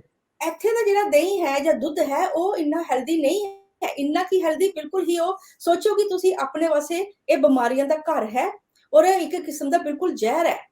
ਜਿੰਨੇ ਤੱਕ ਤੁਸੀਂ ਇਹ ਨਹੀਂ ਮਹਿਸੂਸ ਕਰੋਗੇ ਇਹ ਸਭ ਜ਼ਹਿਰ ਹੈ, ਇੰਨੀ ਤੱਕ ਤੁਸੀਂ ਛੱਡਣਾ ਨਹੀਂ ਇਹਨੂੰ, ਔਰ ਇਹਨਾਂ ਨੇ ਬਿਮਾਰੀਆਂ ਨੇ ਤੁਹਾਡੇ ਘਰ 'ਚ ਘੇਰਾ ਪਾ ਲੈਣਾ ਹੈ। ਜਿਹੜਾ ਇੱਥੋਂ ਦਾ ਦੁੱਧ ਹੈ ਉਹ ਇੱਕ ਤੇ ਜਿਹੜੀ ਗਾਵਾਂ ਹੁੰਦੀਆਂ ਨੇ ਉਹਨਾਂ ਨੂੰ ਕੀ ਕੀਤਾ ਹੁੰਦਾ ਕਿ ਉਹਨਾਂ 'ਚ ਹਾਰਮੋਨਸ ਬਹੁਤ ਜ਼ਿਆਦਾ ਪਾਏ ਹੁੰਦੇ ਨੇ, ਐਂਟੀਬਾਇਓਟਿਕਸ ਬਹੁਤ ਜ਼ਿਆਦਾ ਪਾਈਆਂ ਹੁੰਦੀਆਂ ਨੇ। ਦੂਸਰਾ ਮੈਂ ਇੱਕ ਗੱਲ ਜ਼ਰੂਰ ਦੱਸਣਾ ਚਾਹਨੀ ਆ ਕਿ ਇੱਥੇ ਦੁੱਧ ਜਿਹੜਾ ਨਾ ਹੱਥਾਂ ਨਾਲ ਨਹੀਂ ਕੱਢਦੇ ਹਨ, ਮਸ਼ੀਨਾਂ ਨਾਲ ਕੱਢਦੇ ਨੇ। ਜਿਸ ਜੀ। ਵੇਲੇ ਜੀ। ਮਸ਼ੀਨਾਂ ਨਾਲ ਕੱਢਦੇ ਉਹ 'ਚ ਟਾਈਮਰ ਫਿਕਸ ਹੁੰਦਾ ਹੈ। ਹੁਣ ਜੀ। ਟਾਈਮਰ ਫਿਕਸ ਉਹਨਾਂ ਅੰਦਾਜ਼ੇ ਨਾਲ ਲਿਖਿਆ ਹੁੰਦਾ ਕਿ ਇੰਨੀ ਦੇਰ 'ਚ ਦੁੱਧ ਹੋ ਜਾਏਗਾ ਸਾਰਾ। ਲੇਕਿਨ ਜੀ। ਕਈ ਵਾਰੀ ਹੁਣ ਦੇਖੋ ਕੁਦਰਤੀ ਹੈ, ਕਈ ਵਾਰੀ ਦੁੱਧ ਜ਼ਿਆਦਾ ਨਿਕਲਦਾ, ਕਈ ਵਾਰੀ ਘੱਟ ਨਿਕਲਦਾ ਹੈ ਨਾ। ਜੀ। ਤੇ ਜੀ। ਲੇਕਿਨ ਮਸ਼ੀਨ ਦਾ ਟਾਈਮਰ ਸੈੱਟ ਕੀਤਾ, ਲੋਕੀ ਆਪਣੇ ਬਿਜ਼ੀ ਰਹਿੰਦੇ ਸੈੱਟ ਕਰ ਦਿੰਦੇ ਨੇ, ਕਿਉਂਕਿ 15-15 20-20 ਲੀਟਰ ਦਾ ਦੁੱਧ ਕੱਢਦੀਆਂ ਨੇ, ਹੈ ਨਾ, ਕਿਉਂਕਿ ਉਹਨਾਂ ਹਾਰਮੋਨ ਪਾਏ ਹੁੰਦੇ ਨੇ। ਜੀ। ਫਿਰ ਜਿਸ ਲਈ ਉਹਦਾ ਖਤਮ ਹੋ ਜਾ ਦੁੱਧ ਤੇ ਫਿਰ ਉਹਦੇ 'ਚ ਬਲੱਡ ਨਿਕਲਣਾ ਸ਼ੁਰੂ ਹੋ ਜਾਂਦਾ। ਜੀ। ਜਿਸ ਵੇਲੇ ਬਲੱਡ ਨਿਕਲਦਾ ਤੇ ਫਿਰ ਕੀ ਹੁੰਦਾ ਕਿ ਉਹ ਜਿਹੜਾ ਬਲੱਡ ਵਾਲਾ ਦੁੱਧ ਹੁੰਦਾ ਨਾ ਉਹਦੇ ਵਿੱਚ ਚਾਕਲੇਟ ਪਾ ਕੇ ਚਾਕਲੇਟ ਮਿਲਕ ਬਣਾ ਦਿੰਦੇ ਨੇ, ਜਿਹੜਾ ਅਸੀਂ ਜੀ। ਚਾਕਲੇਟ ਮਿਲਕ ਉੱਥੇ ਪੀਂਦੇ ਹੁੰਦੇ ਆ, ਗੈਲਨ ਤੇ ਗੈਲਨ ਦੁੱਧ ਪੀਂਦੇ ਆ। ਜਾਂ ਦੂਜਾ ਦੁੱਧ ਹੁੰਦਾ ਉਹਨੂੰ ਕੀ ਕਰਦੇ ਕਿ ਉਹਨਾਂ ਨੂੰ ਸ਼ੈਲਫ ਲਾਈਫ ਵਧਾਉਣ ਵਾਸਤੇ ਹੋਮੋਜਨਾਈਜ਼ ਕਰਦੇ ਨੇ, ਮਸ਼ੀਨਾਂ 'ਚੋਂ ਕੱਢਦੇ ਨੇ। ਸੋ ਜ਼ਰੂਰੀ ਜੀ। ਬਹੁਤ ਇੰਪੋਰਟੈਂਟ ਹੈ ਕਿ ਅਸੀਂ ਕੁਆਲਿਟੀ ਦੇਖੀਏ, ਇਹਦੇ ਪਿੱਛੇ ਦੀ ਪਰਦੇ ਦੇ ਪਿੱਛੇ ਦੇਖੀਏ। ਹਾਂ, ਸੈਮੀਨਾਰ ਵਿੱਚ ਜੀ। ਮੈਂ ਹੋਰ ਬਹੁਤ ਸਾਰੀ ਇਹੋ ਜਿਹੀ ਚੀਜ਼ਾਂ ਦੀ ਜਾਣਕਾਰੀ ਦੇਵਾਂਗੀ ਕਿ ਕਿਹੜੀਆਂ ਚੀਜ਼ਾਂ ਐਸੀਆਂ ਹੈ ਨੇ ਜਿਹੜੀਆਂ ਕਿ ਇਹ ਜ਼ਿਆਦਾ ਨੁਕਸਾਨ ਕਰਦੀਆਂ ਨੇ। ਸੋ ਸਾਰੇ ਨਾਲ ਜੀ। ਇਹੋ ਹੀ ਹੈ ਕਿ ਤੁਸੀਂ ਸੈਮੀਨਾਰ ਦਾ ਹਿੱਸਾ ਬਣੋ, ਜਿਹੜੇ ਕਿ ਅਸੀਂ ਇਸ ਹੁਣ ਟਾਈਮ ਵੀ ਬਹੁਤ ਘੱਟ ਰਹਿ ਗਿਆ। ਇਸ ਹੁਣੇ ਜੀ। ਸ਼ਨੀਵਾਰ ਜਿਹੜਾ ਸੈਕਰਾਮੈਂਟੋ 'ਚ ਸੈਮੀਨਾਰ ਹੈ ਸ਼ਾਮ ਨੂੰ 5 ਵਜੇ ਤੋਂ ਜੀ। ਲੈ ਕੇ 7 ਵਜੇ ਤੱਕ, ਤੇ ਜਿਹੜਾ ਦੂਜਾ ਸੈਮੀਨਾਰ ਹੈ ਸਵੇਰੇ ਯੂਬਾ ਸਿਟੀ ਹੋਏਗਾ ਐਤਵਾਰ 23 ਤਰੀਕ ਜੀ। ਜੁਲਾਈ ਤੋਂ ਯੂਬਾ ਸਿਟੀ ਹੋਏਗਾ ਤੇ ਸੇਮ ਜਿਹੜਾ ਹੈ ਜਿਹੜੇ ਸੈਕਰਾਮੈਂਟੋ ਦੂਜਾ ਸੈਮੀਨਾਰ ਹੈ 12 ਤੋਂ ਲੈ ਕੇ 2 ਵਜੇ ਤੱਕ ਹੋਏਗਾ। ਸੋ ਐਤਵਾਰ ਜਿਹੜਾ 23 ਤਰੀਕ ਹੈ ਉਸ ਦਿਨ 2 ਸੈਮੀਨਾਰ ਇਕੱਠੇ ਹੋਣੇ ਨੇ। ਫਿਰ ਉਸ ਦੇ ਬਾਅਦ ਡਿਟੇਲ ਜਿਹੜੀਆਂ ਹੈ ਤੁਸੀਂ ਬੋਲ ਵੀ ਦਿਓ ਤੇ ਉਹਦੇ ਵਿੱਚ ਫਲਾਇਰ 'ਚ ਵੀ ਆਉਂਦਾ ਪਿਆ, ਲੇਕਿਨ ਫਲਾਇਰ ਤੁਸੀਂ ਮੰਗਵਾ ਸਕਦੇ ਹੋ, ਉਹਦੀ ਡਿਟੇਲ ਜਾਣਕਾਰੀ ਲੈ ਸਕਦੇ ਹੋ। ਨੈਕਸਟ ਸੈਟਰਡੇ ਸੰਡੇ ਫ੍ਰਿਜ਼ਨੋ 'ਚ ਹੋਣੇ ਨੇ 2 ਸੈਮੀਨਾਰ ਹੋਣੇ ਨੇ ਤੇ ਉਹ ਵੀ ਗੁਰਦੁਆਰਾ ਸਾਹਿਬ ਹੋਣੇ ਨੇ, ਕੁਝ ਤੇ ਕੁਝ ਕਮਿਊਨਿਟੀ ਸੈਂਟਰ 'ਚ ਹੋਣੇ। ਜ਼ਿਆਦਾ ਜਾਣਕਾਰੀ ਤੁਸੀਂ ਲੈ ਸਕਦੇ ਹੋ ਫੋਨ ਕਰਕੇ। ਜੀ, ਸੋ ਜ਼ਿਆਦਾ ਜਾਣਕਾਰੀ ਦੇ ਲਈ ਅਸੀਂ ਲਗਾਤਾਰ ਉੱਪਰ ਬ੍ਰੋਸ਼ਰ ਦਿਖਾ ਰਹੇ ਹਾਂ, ਉਸ ਨੂੰ ਤੁਸੀਂ ਪਾਉਜ਼ ਕਰਕੇ ਉਹਦੇ ਤੋਂ ਸਾਰੀ ਡਿਟੇਲ ਵੀ ਲੈ ਸਕਦੇ ਹੋ। ਇੱਕ ਵਾਰ ਮੁੜ ਤੋਂ ਨੰਬਰ ਦੁਹਰਾ ਦਿੰਨੇ ਆ ਜਿਹਦੇ ਜ਼ਰੀਏ ਤੁਸੀਂ ਆਪਣੀ ਰਜਿਸਟ੍ਰੇਸ਼ਨ ਪਹਿਲਾਂ ਕਰਵਾਉਣੀ ਹੈ। ਨੰਬਰ ਹੈ 4196990626। ਇਸ ਨੰਬਰ ਤੇ ਆਪਣੀ ਰਜਿਸਟ੍ਰੇਸ਼ਨ ਕਰਵਾਉਣੀ ਬਿਲਕੁਲ ਨਹੀਂ ਭੁੱਲਣੀ, ਕਿਉਂਕਿ ਮੈਮ ਨਿਸ਼ਾ ਡੋਗਰਾ ਹੁਣੀ ਜਿਹੜੇ ਕਿ ਅਮਰੀਕਾ ਦੇ ਵਿੱਚ ਆ ਰਹੇ ਨੇ, ਖਾਸ ਤੌਰ ਤੇ ਉਹਨਾਂ ਦੇ ਵੱਲੋਂ ਹੈਲਥ ਸੈਮੀਨਾਰ ਕੀਤਾ ਜਾਣਾ ਹੈ, ਉਹਦਾ ਲਾਹਾ ਤੁਸੀਂ ਵੀ ਜ਼ਰੂਰ ਲਓ ਤੇ ਆਪਣੇ ਆਪ ਦੀ ਇੱਕ ਸੁਖੀ ਤੇ ਹੈਲਦੀ ਲਾਈਫ ਨੂੰ ਹੋਰ ਮਜ਼ਬੂਤ ਬਣਾਓ। ਸੋ ਮੈਮ ਮੈਂ ਇਹ ਜਾਣਨਾ ਚਾਹੁੰਦਾ ਤੁਹਾਡੇ ਕੋਲੋਂ, ਬ੍ਰੋਸ਼ਰ ਨਾਲੋਂ ਨਾਲ ਚੱਲ ਰਿਹਾ, ਇਹ ਜ਼ਰੂਰ ਦੱਸੋ ਕਿ ਜਿਹੜੀ ਡਾਇਬੀਟੀਜ਼ 3 ਹੁੰਦੀ ਹੈ ਉਸ ਦੇ ਕੀ ਕੀ ਸਿੰਪਟਮ ਹੁੰਦੇ ਨੇ ਤੇ ਉਹ ਬਾਕੀਆਂ ਦੇ ਨਾਲੋਂ ਵੱਖਰੀ ਕਿਵੇਂ ਹੈ ਬਾਕੀ ਡਾਇਬੀਟੀਜ਼ ਦੇ ਨਾਲ? ਬਿਲਕੁਲ ਜੀ, ਦੇਖिए ਇਹ ਜਿਹੜੀ ਡਾਇਬੀਟੀਜ਼ 3 ਹੈ ਉਹਦੇ ਵਿੱਚ ਸਿੰਪਟਮ ਤੇ ਇਹੋ ਹੀ ਨੇ ਕਿ ਤੁਹਾਨੂੰ ਮੈਮਰੀ ਲਾਸ ਹੋਣਾ ਸ਼ੁਰੂ ਹੋ ਜਾਂਦਾ, ਚੇਤਾ ਭੁੱਲਣਾ ਸ਼ੁਰੂ ਹੋ ਜਾਂਦਾ। ਤੇ ਜਿਸ ਵੇਲੇ ਚੇਤਾ ਭੁੱਲਣਾ ਸ਼ੁਰੂ ਹੁੰਦਾ ਤੇ ਇਹ ਵੀ ਸਲੋ ਪ੍ਰੋਸੈਸ ਹੈ, ਆਹਿਸਤਾ ਆਹਿਸਤਾ ਹੁੰਦਾ ਹੈ। ਜਿੱਦਾਂ ਤੁਸੀਂ ਸੋਚੋ ਕੋਈ ਗੈਸ ਤੇ ਚੀਜ਼ ਰੱਖੀ ਹੈ ਤੇ ਭੁੱਲ ਗਏ ਗੈਸ ਆਫ ਕੀਤੀ ਸੀ ਕਿ ਨਹੀਂ ਕੀਤੀ। ਜਿਸ ਵੇਲੇ ਘਰੋਂ ਬਾਹਰ ਤੁਸੀਂ ਨਿਕਲਿਓ ਤੇ ਫਿਰ ਦੁਬਾਰਾ ਚੈੱਕ ਕਰਨ ਆਉਂਦੇ ਹੋ ਕਿ ਮੈਂ ਤਾਲਾ ਲਗਾਇਆ ਸੀ ਕਿ ਨਹੀਂ ਲਗਾਇਆ ਸੀ, ਜਾਂ ਕਿਤੇ ਗੱਡੀ 'ਚ ਚਾਬੀ ਰੱਖੀ ਹੋ ਭੁੱਲ ਗਏ ਕਰਨਾ। ਇਹ ਛੋਟੀ ਛੋਟੀ ਚੀਜ਼ਾਂ ਹੁੰਦੀਆਂ ਜਿਹੜੀ ਸ਼ੁਰੂਆਤ ਹੁੰਦੀ ਹੈ, ਲੇਕਿਨ ਬਾਅਦ ਵਿੱਚ ਕੀ ਹੁੰਦਾ ਕਿ ਜਿਸ ਤਰ੍ਹਾਂ ਸਪੋਜ਼ ਕੋਈ ਗੱਲ ਕਰਦਾ ਹੈ ਤੇ ਫਿਰ ਗੱਲ ਅਟਕ ਜਾਂਦਾ ਹੈ ਤੇ ਫਿਰ ਉਹਨੂੰ ਰਿਕੋਲੈਕਟ ਕਰਨਾ ਪੈਂਦਾ ਹੈ, ਰਿਪੀਟ ਕਰਦਾ ਹੈ ਗੱਲ ਨੂੰ। ਜਾਂ ਫਿਰ ਕਿਸੇ ਦੀ ਗੱਲ ਕੋਈ ਨਾ ਚੇਤਾ ਕਰਦਾ ਕਿ ਫਲਾਣਾ ਕੀ ਗੱਲ ਸੀ ਤੇ ਉਹ ਨਾ ਭੁੱਲ ਜਾਂਦਾ। ਇਹ ਫਿਰ ਥੋੜਾ ਐਡਵਾਂਸ ਹੋ ਜਾਂਦਾ। ਫਿਰ ਕਈ ਵਾਰੀ ਹੁੰਦਾ ਕਿ ਉਹਨਾਂ ਨੂੰ ਹਿਸਾਬ ਕਿਤਾਬ 'ਚ ਮੁਸ਼ਕਲ ਆਉਂਦੀ ਹੈ। ਜਿੱਦਾਂ ਉਹ ਕਹਿੰਦੇ ਨੇ ਕਿ ਤੁਸੀਂ $100 ਕਿਸੇ ਨੂੰ ਦਿੱਤੇ ਨੇ ਤੇ ਤੁਹਾਨੂੰ ਕੋਈ $75 ਵਾਪਸ ਕੀਤੇ, ਤੁਹਾਨੂੰ ਕਿੰਨੇ ਦਾ ਪ੍ਰੋਫਿਟ ਹੋਇਆ, ਕਿੰਨਾ ਹੋਇਆ, ਉਹ ਉਹਨੂੰ ਕੈਲਕੂਲੇਟ ਕਰਨਾ ਮੁਸ਼ਕਲ ਹੋ ਜਾਂਦਾ। ਜਿਹੜੇ ਸਿੰਪਲ ਤਰੀਕੇ ਨੇ, ਉਹ ਕਹਿੰਦੇ ਚਲੋ 100 ਵਿੱਚੋਂ ਤੁਸੀਂ 74 ਮਾਈਨਸ ਕੀਤੇ ਤੇ ਬਾਕੀ ਕਿੰਨੇ ਬਚੇ, ਉਹ ਨਹੀਂ ਕਰ ਸਕਦਾ। ਇਹ ਥੋੜੀ ਐਡਵਾਂਸ ਲੈਵਲ ਦੀ ਹੋ ਜਾਂਦੀ ਹੈ। ਜਾਂ ਫਿਰ ਕਈ ਵਾਰੀ ਕਿਤੇ ਬਿਲਡਿੰਗ 'ਚ ਜਾਂਦੇ ਚੇਤਾ ਭੁੱਲ ਜਾਂਦਾ ਮੈਂ ਕਿੱਥੋਂ ਬਾਹਰ ਨਿਕਲਣਾ ਹੈ, ਕਿਹੜਾ ਡੋਰ ਹੈ। ਕਾਰ ਤੁਸੀਂ ਪਾਰਕਿੰਗ 'ਚ ਲਗਾਈ ਹੈ, ਚੇਤਾ ਭੁੱਲ ਜਾਂਦਾ ਕਿਹੜੀ ਜਗ੍ਹਾ ਪਾਰਕਿੰਗ 'ਚ ਲਗਾਈ ਹੈ। ਸੋ ਇਹ ਚੀਜ਼ਾਂ ਜਿਹੜੀਆਂ ਨੇ ਇਹ ਦੱਸਦੀਆਂ ਨੇ ਕਿ ਤੁਹਾਨੂੰ ਇਹ ਮੈਮਰੀ ਜਿਹੜੀ ਹੈ ਉਹ ਤੁਹਾਡੀ ਘਟਦੀ ਪਈ ਹੈ, ਤੁਸੀਂ ਉਸ ਤੇ ਡਿਮੈਂਸ਼ੀਆ ਦੀ ਸਾਈਡ ਜਾਂਦੇ ਪਏ ਹੋ। ਸੋ ਬਹੁਤ ਹੈ ਕਿ ਉਸਨੇ ਤੁਸੀਂ ਆਪਣਾ ਖਾਣਾ ਪੀਣਾ ਚੇਂਜ ਕਰੋ। ਮੇਰੇ ਕੋਲ ਬਹੁਤ ਪੇਸ਼ੈਂਟ ਆਉਂਦੇ ਨੇ ਇਹੋ ਜਿਹੇ ਕਿ ਤੁਸੀਂ ਆਪਣਾ ਇਹ ਦੇਖੋ ਜਿਹੜੀ ਮੈਮਰੀ ਜਿਹੜੀ ਤੁਹਾਡੀ ਸਾਰੀ ਖਰਾਬ ਹੋ ਜਾਏ, ਤੁਹਾਡੀ ਪੂਰੀ ਲਾਈਫ ਜਿਹੜੀ ਪਿੱਛੇ ਤੁਹਾਡਾ ਸਾਰਾ ਕੇ ਤੁਹਾਨੂੰ ਚੇਤਾ ਨਾ ਰਵੇ ਮੇਰੇ ਬੱਚੇ ਕਿੱਥੇ ਨੇ, ਮੇਰੇ ਰਿਲੇਸ਼ਨਸ਼ਿਪ ਨੇ ਜਾਂ ਕੀ ਹੈ, ਸਾਰੀ ਮੈਮਰੀ ਤੁਹਾਡੀ ਵਾਸ਼ ਆਊਟ ਹੋ ਜਾਏ। ਇਸ ਤੋਂ ਵੱਡਾ ਨੁਕਸਾਨ ਤੇ ਮੈਨੂੰ ਲੱਗਦਾ ਕੋਈ ਨਹੀਂ ਹੋ ਸਕਦਾ। ਲੇਕਿਨ ਇਹ ਤੁਸੀਂ ਵਾਪਸ ਲਿਆ ਸਕਦੇ ਹੋ ਔਰ ਇਹ ਮੇਰਾ ਪ੍ਰੋਮਿਸ ਹੈ ਕਿ ਮੈਂ ਉੱਥੇ ਸੈਮੀਨਾਰ 'ਚ ਸਾਰੀਆਂ ਚੀਜ਼ਾਂ ਡਿਟੇਲ 'ਚ ਦੱਸਾਂਗੀ। ਸਿਰਫ ਖਾਣਾ ਪੀਣਾ ਚੇਂਜ ਕਰਕੇ ਔਰ ਆਪਣਾ ਲਾਈਫਸਟਾਈਲ ਚੇਂਜ ਕਰਕੇ, ਆਪਣੀ ਆਦਤਾਂ ਚੇਂਜ ਕਰਕੇ ਤੁਸੀਂ ਬਹੁਤ ਸਾਰੀ ਬਿਮਾਰੀਆਂ ਤੋਂ ਬਚ ਸਕਦੇ ਹੋ। ਇਹ ਮੇਰੀ ਕਮਿਟਮੈਂਟ ਹੈ ਕਿ ਪੱਕਾ ਹੋ ਸਕਦਾ ਹੈ। ਸਿਰਫ ਇਹ ਹੋਈ ਹੈ ਕਿ ਤੁਸੀਂ ਉੱਥੇ ਸੈਮੀਨਾਰ 'ਚ ਆਉਣਾ ਹੈ ਔਰ ਡਿਟੇਲ ਜਾਣਕਾਰੀ ਜਿਹੜੀ, ਚਾਹੇ ਜੋੜਾਂ ਦੀ ਦਰਦਾਂ ਨੇ, ਚਾਹੇ ਡਾਈਜੈਸ਼ਨ ਪ੍ਰੋਬਲਮ ਨੇ, ਐਸਿਡ ਬਣਦਾ, ਐਲਰਜੀਜ਼ ਨੇ, ਚਾਹੇ ਡਾਇਬਟੀਜ਼ ਹੈ, ਚਾਹੇ ਕੋਲੇਸਟ੍ਰੋਲ ਹੈ, ਚਾਹੇ ਬਲੱਡ ਪ੍ਰੈਸ਼ਰ ਹੈ, ਕੋਈ ਵੀ ਬਿਮਾਰੀ ਹੈ, ਇਹ ਸਾਰੀਆਂ ਬਿਮਾਰੀਆਂ ਠੀਕ ਹੋ ਸਕਦੀਆਂ ਨੇ। ਔਰ ਖੁਸ਼ੀ ਦੀ ਗੱਲ ਹੈ ਕਿ ਤੁਹਾਨੂੰ ਦਵਾਈਆਂ ਨਹੀਂ ਖਾਣੀਆਂ, ਵੱਡੇ ਵੱਡੇ ਇੰਜੈਕਸ਼ਨ ਨਹੀਂ ਲਗਾਣੇ, ਸਰਜਰੀ ਨਹੀਂ ਕਰਨੀ। ਸਿਰਫ ਆਪਣਾ ਖਾਣਾ ਪੀਣਾ ਚੇਂਜ ਕਰਨਾ, ਲਾਈਫਸਟਾਈਲ ਚੇਂਜ ਕਰਨਾ, ਆਦਤਾਂ ਚੇਂਜ ਕਰਨੀਆਂ। ਔਰ ਇਹ ਰਿਸਰਚ ਬੇਸਡ ਪੱਕਾ ਪ੍ਰੂਵ ਹੋ ਚੁੱਕਿਆ ਹੈ। ਇਹ ਹੁਣ ਸਾਇੰਟਿਸਟ ਡਾਕਟਰਾਂ ਨੇ ਵੀ, ਰਿਸਰਚ ਸਾਇੰਟਿਸਟਾਂ ਨੇ ਵੀ ਇਹ ਕਹਿ ਦਿੱਤਾ ਕਿ ਤੁਸੀਂ ਇਹ ਸਾਰੀਆਂ ਚੀਜ਼ਾਂ ਰਿਵਰਸ ਹੋ ਸਕਦੀਆਂ ਨੇ, ਸਿਰਫ ਆਪਣੇ ਆਪ ਨੂੰ ਚੇਂਜ ਕਰਨੇ ਦੀ ਜ਼ਰੂਰਤ ਹੈ। ਜੀ, ਸੋ ਇਹ ਤਾਂ ਦਿਮਾਗ ਜਦੋਂ ਵਾਈਟ ਆਊਟ ਹੀ ਬਿਲਕੁਲ ਹੋ ਜਾਂਦਾ, ਬਿਲਕੁਲ ਵਾਈਟ ਵਾਸ਼ ਹੋ ਜਾਂਦਾ ਦਿਮਾਗ ਦੇ ਵਿੱਚੋਂ ਸਾਰਾ ਕੁਝ, ਉਹ ਤਾਂ ਬਹੁਤ ਹੀ ਜ਼ਿਆਦਾ ਬੁਰੀ ਹਾਲਤ ਹੋ ਜਾਂਦੀ ਹੈ ਜਦੋਂ ਬੰਦਾ ਆਪਣੀ ਜ਼ਿੰਦਗੀ ਦੇ ਖੂਬਸੂਰਤ ਪਲ ਭੁੱਲ ਜੂਗਾ ਕਿ ਮੈਂ ਆਹ ਜ਼ਿੰਦਗੀ ਜੀਤੀ ਸੀ, ਮੈਂ ਆਹ ਕੁਝ ਜ਼ਿੰਦਗੀ ਦੇ ਵਿੱਚ ਕੀਤਾ ਸੀ, ਤਾਂ ਉਹ ਤਾਂ ਬਹੁਤ ਹੀ ਦਰਦਨਾਕ ਚੀਜ਼ ਹੋ ਸਕਦੀ ਹੈ। ਪਰ ਉਸ ਤੋਂ ਵੀ ਖਤਰਨਾਕ ਹੈ ਕਿ ਡਾਇਬੀਟੀਜ਼ ਜਿਹਨੂੰ ਅਸੀਂ ਬਹੁਤ ਹੀ ਲਾਈਟਲੀ ਲੈ ਲੈਂਦੇ ਹਾਂ, ਕਈ ਵਾਰੀ ਇੱਕ ਗੋਲੀ ਤੇ ਲੱਗ ਜਾਂਦੇ ਆ ਕਿ ਡਾਇਬੀਟੀਜ਼ ਠੀਕ ਹੈ, ਘਟਦੀ ਵੱਧਦੀ ਹੈ, ਕੋਈ ਚੱਕਰ ਨਹੀਂ, ਪਰ ਅਸੀਂ ਇੱਕ ਗੋਲੀ ਖਾ ਕੇ ਤੇ ਫਿਰ ਪਰਹੇਜ਼ ਵੀ ਉਹਨਾਂ ਨਹੀਂ ਕਰਦੇ। ਪਰ ਜਿਹੜੀਆਂ ਚੀਜ਼ਾਂ ਤੁਸੀਂ ਦੱਸੀਆਂ ਨੇ ਇਹ ਮੇਰੇ ਲਈ ਵੀ ਤੇ ਸਾਡੇ ਦਰਸ਼ਕਾਂ ਦੇ ਲਈ ਵੀ, ਬਹੁਤਿਆਂ ਦੇ ਲਈ ਇਹ ਨਵੀਆਂ ਹੋਣਗੀਆਂ ਕਿ ਡਾਇਬਟੀਜ਼ ਸਾਡੇ ਸਰੀਰ ਦਾ ਇੰਨਾ ਜ਼ਿਆਦਾ ਨੁਕਸਾਨ ਕਰ ਸਕਦੀ ਹੈ। ਸੋ ਤੁਸੀਂ ਇਹ ਜਿਹੜੀਆਂ ਚੀਜ਼ਾਂ ਤੇ ਚਾਨਣਾ ਪਾਇਆ, ਮੈਂ ਚਾਹੂੰਗਾ ਦਰਸ਼ਕ ਇਹਦਾ ਲਾਹਾ ਤਾਂ ਚੱਕਣ, ਪਰ ਨਾਲ ਦੀ ਨਾਲ ਜੇਕਰ ਡਾਇਬਟੀਜ਼ ਨਾਲ ਜੂਝ ਰਹੇ ਨੇ ਤਾਂ ਤੁਹਾਡੇ ਸੈਮੀਨਾਰ ਦਾ ਹਿੱਸਾ ਬਣ ਕੇ ਜਰਾ ਉਹ ਇਸ ਦਾ ਪੱਕਾ ਹੱਲ ਜ਼ਰੂਰ ਕਰਨ। ਜਿੱਦਾਂ ਤੁਸੀਂ ਦੱਸਿਆ ਕਿ ਜਿਹੜੇ ਰਿਸਰਚਰਸ ਵੀ ਹੁਣ ਦੱਸਦੇ ਨੇ ਕਿ ਇਸ ਨੂੰ ਦੁਬਾਰਾ ਤੋਂ ਠੀਕ ਕੀਤਾ ਜਾ ਸਕਦਾ, ਇਸ ਦਾ ਹੱਲ ਕੀਤਾ ਜਾ ਸਕਦਾ। ਉਸ ਦੇ ਹੱਲ ਦੇ ਲਈ ਤੁਸੀਂ ਸਿਰਫ ਇੱਕ ਫੋਨ ਕਾਲ ਦੀ ਦੂਰੀ ਤੇ ਹੋ ਤੇ ਉਸ ਤੋਂ ਬਾਅਦ ਤੁਸੀਂ ਫ੍ਰੀ ਹੈਲਥ ਸੈਮੀਨਾਰ ਦਾ ਹਿੱਸਾ ਬਣ ਜਾਓਗੇ, ਜਿੱਥੇ ਪਹੁੰਚ ਕੇ ਤੁਸੀਂ ਆਪਣੀਆਂ ਖੂਬਸੂਰਤ ਯਾਦਾਂ ਜਿਹੜੀਆਂ ਜਾਂ ਤਾਂ ਤੁਸੀਂ ਭੁੱਲਦੇ ਜਾ ਰਹੇ ਹੋ ਜਾਂ ਭੁੱਲ ਚੁੱਕੇ ਹੋ, ਉਹ ਵਾਪਸ ਲਿਆ ਸਕੋਗੇ। ਉਹਦੇ ਲਈ ਨੰਬਰ ਹੈ 4196990626। ਇਸ ਨੰਬਰ ਤੇ ਤੁਸੀਂ ਰਜਿਸਟ੍ਰੇਸ਼ਨ ਕਰਵਾਉਣੀ ਹੈ। ਇੱਕ ਵਾਰ ਬਰੋਸ਼ਰ ਦੇ ਨਾਲ ਨਾਲ ਤੁਹਾਨੂੰ ਇਹ ਵੀ ਦੱਸਦੇ ਚੱਲਦੇ ਆ ਕਿ ਇਹ ਸੈਮੀਨਾਰ ਹੋਣੇ ਕਿਹੜੀ ਜਗ੍ਹਾ ਤੇ ਨੇ। ਪਹਿਲਾਂ ਸੈਕਰਾਮੈਂਟੋ ਦੇ ਵਿੱਚ 22 ਜੁਲਾਈ ਨੂੰ ਹੋਣਾ ਹੈ, ਉਸ ਤੋਂ ਬਾਅਦ ਸੈਕਰਾਮੈਂਟੋ ਦੇ ਵਿੱਚ ਹੀ 23 ਜੁਲਾਈ ਨੂੰ ਹੋਣਾ ਹੈ, ਤੇ ਯੂਬਾ ਸਿਟੀ ਦੇ ਵਿੱਚ ਵੀ 23 ਜੁਲਾਈ ਨੂੰ ਇਹ ਸੈਮੀਨਾਰ ਹੋਣਾ ਹੈ। ਉਸ ਤੋਂ ਬਾਅਦ ਸੈਕਰਾਮੈਂਟੋ, ਫਿਰ ਫ੍ਰਿਜ਼ਨੋ, ਤੇ ਫਿਰ ਤੋਂ ਫ੍ਰਿਜ਼ਨੋ ਦੇ ਵਿੱਚ 30 ਜੁਲਾਈ ਤੱਕ ਇਹ ਸੈਮੀਨਾਰ ਜਿਹੜੇ ਹੈਲਥ ਸੈਮੀਨਾਰ ਚੱਲਣੇ ਨੇ, ਜਿਹੜੇ ਕਿ ਬਿਲਕੁਲ ਮੁਫਤ ਨੇ, ਕੋਈ ਪੈਸਾ ਤੁਹਾਡੇ ਕੋਲੋਂ ਬਿਲਕੁਲ ਨਹੀਂ ਲਿਆ ਜਾਣਾ। ਹੋਰ ਵੀ ਬਹੁਤ ਸਾਰੀਆਂ ਸਹੂਲਤਾਂ ਨੇ ਜਿਹੜੀਆਂ ਮੈਮ ਅੰਤ ਦੇ ਵਿੱਚ ਮੈਂਸ਼ਨ ਕਰਨਗੇ, ਜਿਹੜੀਆਂ ਕਿ ਤੁਹਾਨੂੰ ਬਿਲਕੁਲ ਫ੍ਰੀ ਆਫ ਕਾਸਟ ਦਿੱਤੀਆਂ ਜਾਣੀਆਂ ਨੇ। ਔਰ ਅਪਾਇੰਟਮੈਂਟ ਵੀ ਤੁਸੀਂ ਲੈ ਸਕੋਗੇ ਮੌਕੇ ਦੇ ਉੱਪਰ ਹੀ, ਤੇ ਮੈਮ ਨੂੰ ਮਿਲ ਕੇ ਜਿਹੜੀ ਸਮੱਸਿਆ ਤੁਸੀਂ ਉੱਥੇ ਡਿਸਕਸ ਨਹੀਂ ਕਰ ਸਕਦੇ ਜਾਂ ਫਿਰ ਤੁਹਾਨੂੰ ਲੱਗਦਾ ਹੈ ਕਿ ਉਹ ਮੇਰਾ ਨਿੱਜੀ ਮਸਲਾ ਹੈ, ਮੈਂ ਸਿਰਫ 1 to 1 ਹੋ ਕੇ ਇਹ ਚੀਜ਼ਾਂ ਅੱਗੇ ਰੱਖਣੀਆਂ ਚਾਹੁੰਦਾ, ਤਾਂ ਤੁਸੀਂ ਉਹ ਵੀ ਕਰ ਸਕਦੇ ਹੋ। ਸੋ ਮੈਂ ਹੁਣ ਚਾਹੂੰਗਾ ਮੈਮ ਕਿ ਤੁਸੀਂ ਇਹਦੇ ਤੇ ਇੱਕ ਵਾਰ ਤੇਜ਼ੀ ਦੇ ਨਾਲ ਚਾਨਣਾ ਪਾ ਦਿਓ ਕਿ ਇਸ ਦੌਰਾਨ ਸਾਨੂੰ, ਫਿਰ ਤੁਸੀਂ ਫੂਡ ਦਾ ਨੁਕਸਾਨ ਤਾਂ ਦੱਸ ਹੀ ਦਿੱਤਾ ਕਿ ਕਿੰਨਾ ਖਤਰਨਾਕ ਚੀਜ਼ਾਂ ਅਸੀਂ ਖਾ ਰਹੇ ਹਾਂ ਵਿਦੇਸ਼ਾਂ ਦੇ ਵਿੱਚ ਰਹਿੰਦੇ ਹੋਏ।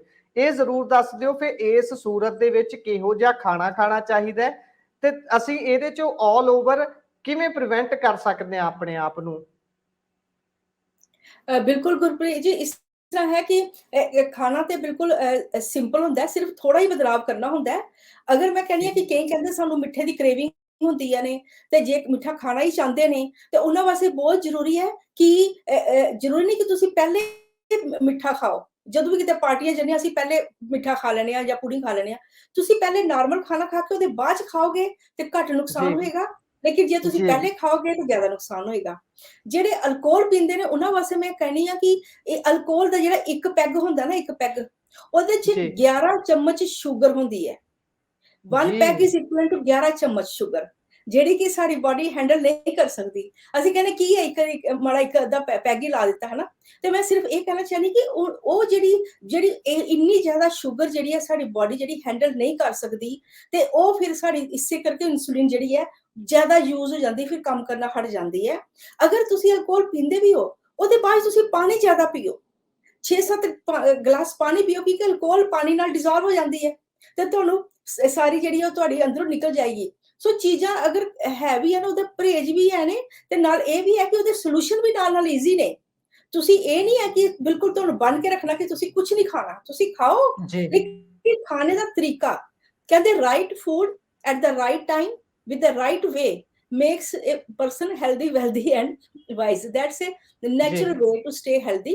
ਤੇ ਉਹੀ ਖਾਣੇ ਖਾਣੇ ਨੇ, ਤੁਸੀਂ ਇਹ ਨਹੀਂ ਹੈ ਕਿ ਸਾਰਾ ਕੁਝ ਬੰਦ ਕਰ ਦੇਣਾ। ਖਾਣੇ ਉਹੀ ਨੇ, ਲੇਕਿਨ ਕਿਸ ਤਰੀਕੇ ਨਾਲ ਖਾਣੇ, ਕਿਹੜੇ ਕੰਬੀਨੇਸ਼ਨ ਚ ਖਾਣੇ, ਉਹ ਬਹੁਤ ਮੈਟਰ ਕਰਦਾ ਹੈ। ਜਿੱਦਾਂ ਅਸੀਂ ਕਹੇ ਸਵੇਰੇ ਸਵੇਰੇ ਲੋਕੀ ਚਾਹ ਤੇ ਪਿੰਨੀ ਲੈਂਦੇ, ਉਹ ਜੇ ਚਾਹ ਤੇ ਪਿੰਨੀ ਤੁਸੀਂ ਰੋਜ਼ ਖਾਓਗੇ ਜਾਂ ਚਾਹ ਤੇ ਰਸ ਖਾਓਗੇ ਤੇ ਨੈਚੁਰਲੀ ਉਹ ਇੱਕ ਤੇ ਤੁਹਾਡੇ ਅੰਦਰ ਪੇਟ ਵਿੱਚ ਜਾ ਕੇ ਤੁਹਾਡੇ ਜਿਹੜੇ ਗੁੱਡ ਬੈਕਟੀਰੀਆ ਨੂੰ ਖਰਾਬ ਕਰਨਗੇ, ਨਾਲ ਉਹ ਜਿਹੜੀ ਪਿੰਨੀ ਹੈ ਟੋਟਲੀ ਉਹ ਚ ਫੈਟ ਹੈ ਤੇ ਸ਼ੂਗਰ ਮਿਕਸ ਹੈ, ਉਹ ਜਾ ਕੇ ਫਿਰ ਤੁਹਾਡੇ ਫਿਰ ਬਾਅਦ ਵਿੱਚ ਕਹਿੰਦੇ ਫਿਰ ਸਾਨੂੰ ਭੁੱਖ ਨਹੀਂ ਲੱਗਦੀ, ਭੁੱਖ ਮਾਰੀ ਜਾਂਦੀ ਹੈ, ਸਾਡੇ ਅੰਦਰ ਗੈਸ ਬਹੁਤ ਬਣਦੀ ਹੈ। ਕਿਉਂਕਿ ਚੀਜ਼ਾਂ ਜਿਹੜੀਆਂ ਨੇ ਉਹ ਕਿਸੇ ਹੋਰ ਦੇ ਨਾਲ ਖਾਓ, ਤੁਸੀਂ ਫਰੂਟ ਵੀ ਖਾਓ ਨਾਲ ਨਾਲ, ਕਿਉਂਕਿ ਉਹ ਜਿਹੜੇ ਫਰੂਟ ਦੇ ਐਂਟੀਆਕਸੀਡੈਂਟ ਨੇ ਉਹ ਚੀਜ਼ਾਂ ਨੂੰ ਸਫਾਈ ਕਰਦੇ ਨੇ ਜੇ ਤੁਸੀਂ ਖਾ ਵੀ ਲੈਂਦੇ ਹੋ। ਸੋ ਇਹ ਹੈ ਕਿ ਸੈਮੀਨਾਰ ਵਿੱਚ ਅਸੀਂ ਜ਼ਿਆਦਾ ਡਿਟੇਲ ਦੱਸਦੇ ਹਾਂ ਕਿਹੜੀ ਚੀਜ਼ਾਂ ਤੁਸੀਂ ਰੂਟੀਨ 'ਚ ਖਾਂਦੇ ਹੋ ਜਾਂ ਤੁਹਾਡੀ ਆਦਤ ਬਣ ਗਈ ਹੈ ਜਾਂ ਛੱਡ ਨਹੀਂ ਸਕਦੇ, ਉਹਦੇ ਨਾਲ ਐਡ ਆਨ ਤੁਸੀਂ ਹੋਰ ਕੀ ਕਰ ਸਕਦੇ ਹੋ ਤਾਂ ਕਿ ਤੁਹਾਡੀ ਸਿਹਤ ਜਿਹੜੀ ਹੈ ਠੀਕ ਰਹੇ, ਤੁਹਾਡੀ ਬਾਡੀ 'ਚ ਜ਼ਿਆਦਾ ਲੋਡ ਨਹੀਂ ਪਵੇ। ਸ਼ੂਗਰ ਖਾਣਾ ਬੁਰੀ ਗੱਲ ਨਹੀਂ ਹੈ, ਲੇਕਿਨ ਸਾਨੂੰ ਪਤਾ ਨਹੀਂ ਹੈ ਕਿ ਕਿੰਨੀ ਖਾਣੀ ਚਾਹੀਦੀ।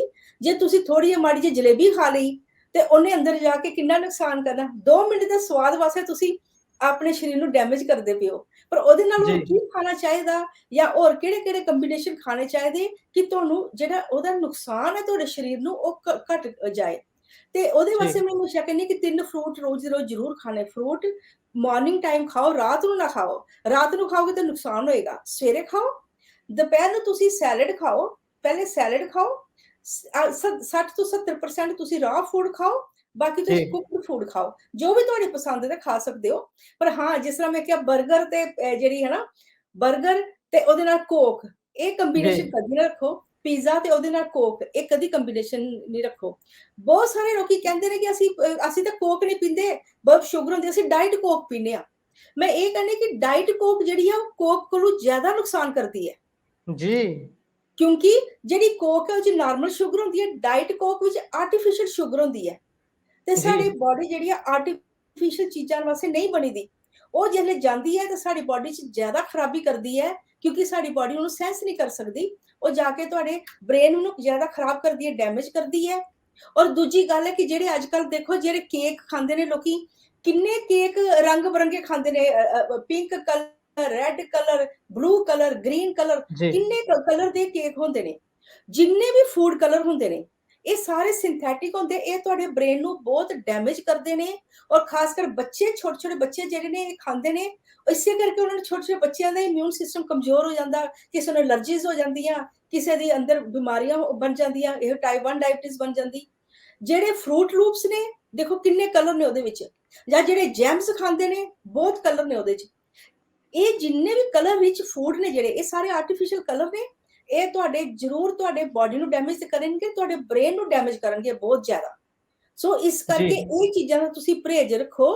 ਤੇ ਜਿਹੜੇ ਭਗਵਾਨ ਨੇ ਬਣਾਏ ਦੇ ਖਾਣੇ ਨੇ, ਜਿਹੜੇ ਪਲਾਂਟ ਸੋਰਸ ਦੇ, ਸਿੱਧੇ ਪਲਾਂਟ ਵਿੱਚੋਂ ਨਿਕਲੇ ਨੇ, ਡਾਇਰੈਕਟ ਫੂਡ, ਉਹ ਤੁਸੀਂ ਬੱਚਿਆਂ ਨੂੰ ਦਿਓ। ਸ਼ੁਰੂ ਤੋਂ ਬੱਚਿਆਂ ਨੂੰ ਉਹ ਖਾਣੇ ਦੀ ਆਦਤ ਪਾਓ, ਆਪੇ ਵੀ ਉਹ ਖਾਓ ਹੈਲਦੀ। ਜਦੋਂ ਗ੍ਰੋਸਰੀ ਕਰਦੇ ਹੋ, ਤਾਜ਼ੇ ਜਿਹੜੇ ਸਬਜ਼ੀਆਂ ਫਰੂਟ ਨੇ ਉਹ ਜ਼ਿਆਦਾ ਖਾਓ, ਉਹ ਜ਼ਿਆਦਾ ਖਰੀਦੋ, ਉਹ ਜ਼ਿਆਦਾ ਖਾਓ, ਰੈਦਰ ਦੈਨ ਕਿ ਇਹ ਜਿਹੜੇ ਸਿੰਥੈਟਿਕ ਨੇ, ਜੇ ਵੈਜੀ ਪੈਟੀਜ਼ ਹੈ, ਚਿਕਨ ਨਗੇਟਸ ਨੇ, ਜਿਹੜੇ ਪੈਕਟ 'ਚ ਮਿਲਦੇ ਨੇ ਸਾਰੇ, ਹੈ ਨਾ, ਇਹ ਚੀਜ਼ਾਂ ਜਿਹੜੀਆਂ ਨੇ ਬਹੁਤ ਨੁਕਸਾਨ ਕਰਦੀਆਂ ਨੇ। ਮੈਂ ਕਈ ਵਾਰੀ ਸਟੋਰ 'ਚ ਜਾਂਦੀ ਹਾਂ ਤੇ ਮੈਨੂੰ ਲੱਗਦਾ ਕਿ 90% ਤੇ ਸਾਰੀ ਸਿੰਥੈਟਿਕ ਤੇ ਪ੍ਰੋਸੈਸਡ ਫੂਡ ਹੀ ਨੇ। ਚਾਹੇ ਜੀ ਤੁਸੀਂ ਚਿਕਨ ਖਾਂਦੇ ਹੋ, 버ਗਰ ਖਾਂਦੇ ਹੋ, ਜਾਂ ਤੁਸੀਂ ਪੈਕਟ ਵਾਲੇ ਜਿੰਨੇ ਵੀ, ਆਈ ਡੋਂਟ ਨੋ ਕਿੰਨੇ ਕਿੰਨੇ ਨਾਂ ਨੇ, ਉਹ ਜਿਹੜੇ ਪ੍ਰੋਸੈਸਡ ਚੀਜ਼ ਹੁੰਦੇ ਨੇ, ਚੈਡਰ ਚੀਜ਼, ਮੁਜ਼ਰੇਲਾ ਚੀਜ਼, ਇਹ ਜੀ ਸਭ ਜੀ ਨੁਕਸਾਨ ਕਰਦੇ ਨੇ। ਇਹ ਸਾਰੇ ਸਾਡੇ ਅੰਤੜੀਆਂ 'ਚ ਜਮਾ ਹੁੰਦੇ ਨੇ, ਔਰ ਫਿਰ ਸਾਨੂੰ ਕਬਜੀ ਹੁੰਦੀ ਹੈ, ਗੈਸ ਹੁੰਦੀ ਹੈ, ਡਾਈਜੈਸ਼ਨ ਦੀ ਪ੍ਰੋਬਲਮ ਹੈ, ਅੰਤੜੀਆਂ ਡੈਮੇਜ ਹੋ ਜਾਂਦੀਆਂ, ਬਹੁਤ ਸਾਰੀਆਂ ਬਿਮਾਰੀਆਂ ਹੁੰਦੀਆਂ ਨੇ। ਸੋ ਇਸੇ ਵਾਸਤੇ ਸੈਮੀਨਾਰ ਅਸੀਂ ਲਾਣੇ ਕਿ ਆਪਣੇ ਲੋਕਾਂ ਨੂੰ ਪਤਾ ਲੱਗੇ। ਕਿਉਂਕਿ ਜੀ ਤੁਸੀਂ ਬੱਚੇ ਛੋਟੇ ਛੋਟੇ ਮੇਰੇ ਕੋਲ ਆਉਂਦੇ ਨੇ, ਉਹ ਕਹਿੰਦੇ ਨੇ ਕਿ ਅਸੀਂ ਛੱਡਣਾ ਚਾਹੁੰਦੇ ਹਾਂ ਮੀਟ, ਪਰ ਸਾਨੂੰ ਐਡਿਕਸ਼ਨ, ਸਾਨੂੰ ਆਦਤ ਬਣ ਗਈ ਖਾਣ ਦੀ, ਅਸੀਂ ਛੱਡ ਨਹੀਂ ਸਕਦੇ। ਸੋ ਜਿਹੜੀਆਂ ਐਡਿਕਸ਼ਨਸ ਨੇ, ਜਾਂ ਚਾਹੇ ਚਾਹੇ ਤੁਸੀਂ ਇਹ ਨਹੀਂ ਕਹੋ ਦੀ ਐਡਿਕਸ਼ਨ ਹੈ, ਫੂਡ ਦੀ ਐਡਿਕਸ਼ਨ ਹੋ ਜਾਂਦੀ ਸਾਨੂੰ, ਖਾਣੇ ਦੀ ਐਡਿਕਸ਼ਨ ਹੋ ਜਾਂਦੀ ਹੈ, ਜਾਂ ਫਿਰ ਸਾਨੂੰ ਜਿਹੜੀ ਬਾਜ਼ਾਰੋਂ ਸੌਫਟ ਡਰਿੰਕਸ ਵਗੈਰਾ, ਗੈਟੋਰੇਡ ਤੇ ਜਿਹੜੀਆਂ ਦੂਜੇ ਜੂਸਿਸ ਵਗੈਰਾ ਪੀਣੇ ਦੀ ਐਡਿਕਸ਼ਨ ਹੋ ਜਾਂਦੀ ਹੈ। ਤੇ ਇਹ ਐਡਿਕਸ਼ਨ ਜ਼ਿਆਦਾ ਖਤਰਨਾਕ ਹੈ। ਕਈ ਨੂੰ ਕਾਫੀ ਦੀ ਐਡਿਕਸ਼ਨ ਹੈ, ਕਈ ਨੂੰ ਚਾਹ ਦੀ ਐਡਿਕਸ਼ਨ ਹੈ, ਕਿ ਨਹੀਂ ਪੀਆਂਗੇ ਤਾਂ ਸਾਡੇ ਸਿਰ ਦਰਦ ਹੋ ਜਾਂਦੀ ਹੈ। ਸੋ ਇਹੋ ਜਿਹੀਆਂ ਐਡਿਕਸ਼ਨ ਕੋਲੋਂ ਕਿੱਦਾਂ ਪਿੱਛਾ ਛਡਾਉਣਾ ਹੈ, ਤੇ ਕਿੱਦਾਂ ਤੁਸੀਂ ਆਪਣੀ ਜਿਹੜੀ ਜ਼ਿੰਦਗੀ ਹੈ ਉਹਨੂੰ ਸਿਹਤ ਵਾਲੇ ਪਾਸੇ ਲਿਆਉਣਾ ਹੈ ਨਾ। ਜੀ ਤੇ ਉਹ ਚੀਜ਼ ਜਿਹੜੀ ਹੈ ਉਹ ਸੈਮੀਨਾਰ 'ਚ ਅਸੀਂ ਦੱਸਣੀ ਹੈ। ਤੇ ਦੂਜੀ ਗੁਰਪ੍ਰੀਤ ਜੀ, ਵਧੀਆ ਗੱਲ ਇਹ ਹੈ ਕਿ ਸੈਮੀਨਾਰ ਬਿਲਕੁਲ ਫ੍ਰੀ ਹੈ। ਜੀ ਜੀ ਜਿਹੜੇ ਲੋਕਾਂ ਨੂੰ ਕਬਜੀ ਰਹਿੰਦੀ ਹੈ, ਐਸਿਡਿਟੀ ਬਣਦੀ ਹੈ, ਜਾਂ ਕਮਜ਼ੋਰੀ ਹੈ, ਜਾਂ ਬ੍ਰੇਨ ਦੀ ਤਕਲੀਫਾਂ ਨੇ, ਉਹਨਾਂ ਵਾਸਤੇ ਅਸੀਂ ਸੈਮੀਨਾਰ ਵਿੱਚ ਫ੍ਰੀ ਸੈਂਪਲ ਦੇਣੇ ਨੇ। ਆਪਣੇ ਜਿਹੜੇ ਆਪਣੇ ਬਣਾਏ ਦੇ ਪ੍ਰੋਡਕਟਸ, ਅਸੀਂ ਨੇ ਇੱਥੇ ਕੈਨੇਡਾ 'ਚ ਬਣੇ ਦੇ ਨੇ, US ਵਿੱਚ ਬਣੇ ਦੇ ਪ੍ਰੋਡਕਟ, ਉਹ ਅਸੀਂ ਫ੍ਰੀ ਦੇਣੇ ਨੇ ਐਜ਼ ਅ ਸੈਂਪਲ, ਜਿਹੜੇ ਜੀ ਕਿ ਫਰੂਟ ਤੇ ਸਬਜ਼ੀਆਂ ਦੇ ਬਣੇ ਦੇ ਨੇ। ਕੋਈ ਵੀ ਚੀਜ਼ ਕੈਮੀਕਲ ਸਿੰਥੈਟਿਕ ਨਹੀਂ। ਔਰ ਉਹਦੇ ਜਿਹੜੇ ਨਾਰਮਲ ਅਸੀਂ ਬਣਾਉਂਦੇ, ਉਹ ਅਸੀਂ ਸੈਂਪਲ ਦੇਵਾਂਗੇ ਤਾਂ ਕਿ ਤੁਸੀਂ ਯੂਜ਼ ਕਰੋ, ਟਰਾਈ ਕਰੋ, ਦੇਖੋ ਇਹ ਕਿੰਨਾ ਫਾਇਦਾ ਦਿੰਦੇ ਨੇ, ਤੇ ਅਸੀਂ ਦੇਵਾਂਗੇ। ਇੱਕ ਹੋਰ ਹੈ ਕਿ ਇੱਕ ਹੋਰ ਅਸੀਂ ਜਿਹੜੀ ਬੁੱਕ ਹੈ ਅਸੀਂ ਲਿਖੀ ਸੀ, ਹੈਲਥ ਟਾਈਮ ਇੰਗਲਿਸ਼ ਲਿਖੀ ਸੀ, ਕਾਫੀ ਦੇਰ ਹੋ ਗਈ, ਪਰ ਹਰ ਜਿੱਥੇ ਵੀ ਜਾਂਦੇ ਸੀ ਇਹੋ ਡਿਮਾਂਡ ਆਉਂਦੀ ਸੀ ਕਿ ਕਾਸ਼ ਇਹ ਪੰਜਾਬੀ 'ਚ ਹੁੰਦੀ, ਕਿ ਜੀ ਅਸੀਂ ਵੀ ਪੜ੍ਹ ਲੈਂਦੇ। ਅਸੀਂ ਨਾਰਮਲ ਨਹੀਂ ਤੇ ਬੱਚਿਆਂ ਨੂੰ ਕਹਿੰਦੇ ਆ ਤੇ ਉਹ ਪੜ੍ਹ ਕੇ ਨਹੀਂ ਕਰਦੇ, ਸਾਨੂੰ ਪੰਜਾਬੀ 'ਚ ਚਾਹੀਦੀ ਹੈ। ਫਿਰ ਅਸੀਂ ਉਹਨਾਂ ਦੀ ਡਿਮਾਂਡ ਤੇ ਅਸੀਂ ਉਹ ਬੁੱਕ ਪੰਜਾਬੀ 'ਚ ਲਿਖੀ ਹੈ, ਨਾਂ ਆ ਸਿਹਤ ਬੇਲਾ। ਤੇ ਉਹ ਬੁੱਕ ਜਿਹੜੀ ਅਸੀਂ ਉੱਥੇ ਜਿਹੜੇ ਸੈਮੀਨਾਰ ਅਟੈਂਡ ਕਰਾਂਗੇ ਉਹਨਾਂ ਨੂੰ ਅਸੀਂ ਉੱਥੇ ਫ੍ਰੀ ਦੇਣੀ ਹੈ। ਸੋ ਬਹੁਤ ਹੀ ਵਧੀਆ ਹੋਏਗਾ ਕਿ ਉਹ ਬੁੱਕ ਵੀ ਲੈ ਲੈਣ। ਉਹਦੇ 'ਚ ਹਰ ਇੱਕ ਬਿਮਾਰੀ ਦੇ ਬਚਣੇ ਦੇ ਤਰੀਕੇ ਦੱਸੇ ਦੇ ਕਿ ਕਿੱਦਾਂ ਤੁਸੀਂ ਬਿਮਾਰੀਆਂ ਤੋਂ ਬਚਣਾ ਹੈ। ਜੀ ਡਾਇਬੀਟੀਜ਼ ਦਾ ਵੀ ਦੱਸਿਆ ਦਾ, ਕੈਂਸਰ ਦੇ ਦੱਸੇ ਦੇ, ਐਲਰਜੀਜ਼ ਨੇ, ਇਨਫੈਕਸ਼ਨਸ ਨੇ, ਕੋਵਿਡ ਨੂੰ ਵੀ ਜੀ ਟੱਚ ਕੀਤਾ ਦਾ ਹੈ, ਔਰ ਜਿਹੜੇ ਵੀ ਮੋਟਾਪਾ ਹੈ, ਜੋ ਵੀ ਚੀਜ਼ਾਂ ਨੇ ਉਹ ਸਾਰੀਆਂ ਕਿੱਦਾਂ ਬਿਮਾਰੀਆਂ ਤੋਂ ਤੁਸੀਂ ਬਚਣਾ ਹੈ ਉਹਦੇ ਵਿੱਚ ਦਿੱਤਾ ਸਿਹਤ ਬੇਲਾ, ਜਿਹੜੀ ਜੀ ਉਹਨਾਂ ਨੂੰ ਮਿਲੇਗੀ ਜਿਹੜੇ ਸੈਮੀਨਾਰ ਅਟੈਂਡ ਕਰਨਗੇ। ਜੀ, ਸੋ ਦੇਖ ਲਓ ਹੁਣ ਮੈਮ ਨੇ ਸਾਰਾ ਕੁਝ ਦੱਸ ਦਿੱਤਾ ਹੈ ਕਿ ਸੈਮੀਨਾਰ, ਕੱਲਾ ਸੈਮੀਨਾਰ ਦੇ ਵਿੱਚ ਗੱਲਾਂ ਹੀ ਨਹੀਂ ਫ੍ਰੀ, ਹੋਰ ਵੀ ਬਹੁਤ ਕੁਝ ਫ੍ਰੀ ਹੈ। ਬਿਲਕੁਲ ਨੈਚੁਰਲ ਤਰੀਕੇ ਦੇ ਨਾਲ ਬਣੇ ਹੋਏ ਪ੍ਰੋਡਕਟਸ ਤੁਹਾਨੂੰ ਫ੍ਰੀ ਦੇ ਵਿੱਚ ਦਿੱਤੇ ਜਾਣਗੇ ਤੁਹਾਡੀ ਸਮੱਸਿਆ ਦੇ ਅਕੋਰਡਿੰਗਲੀ।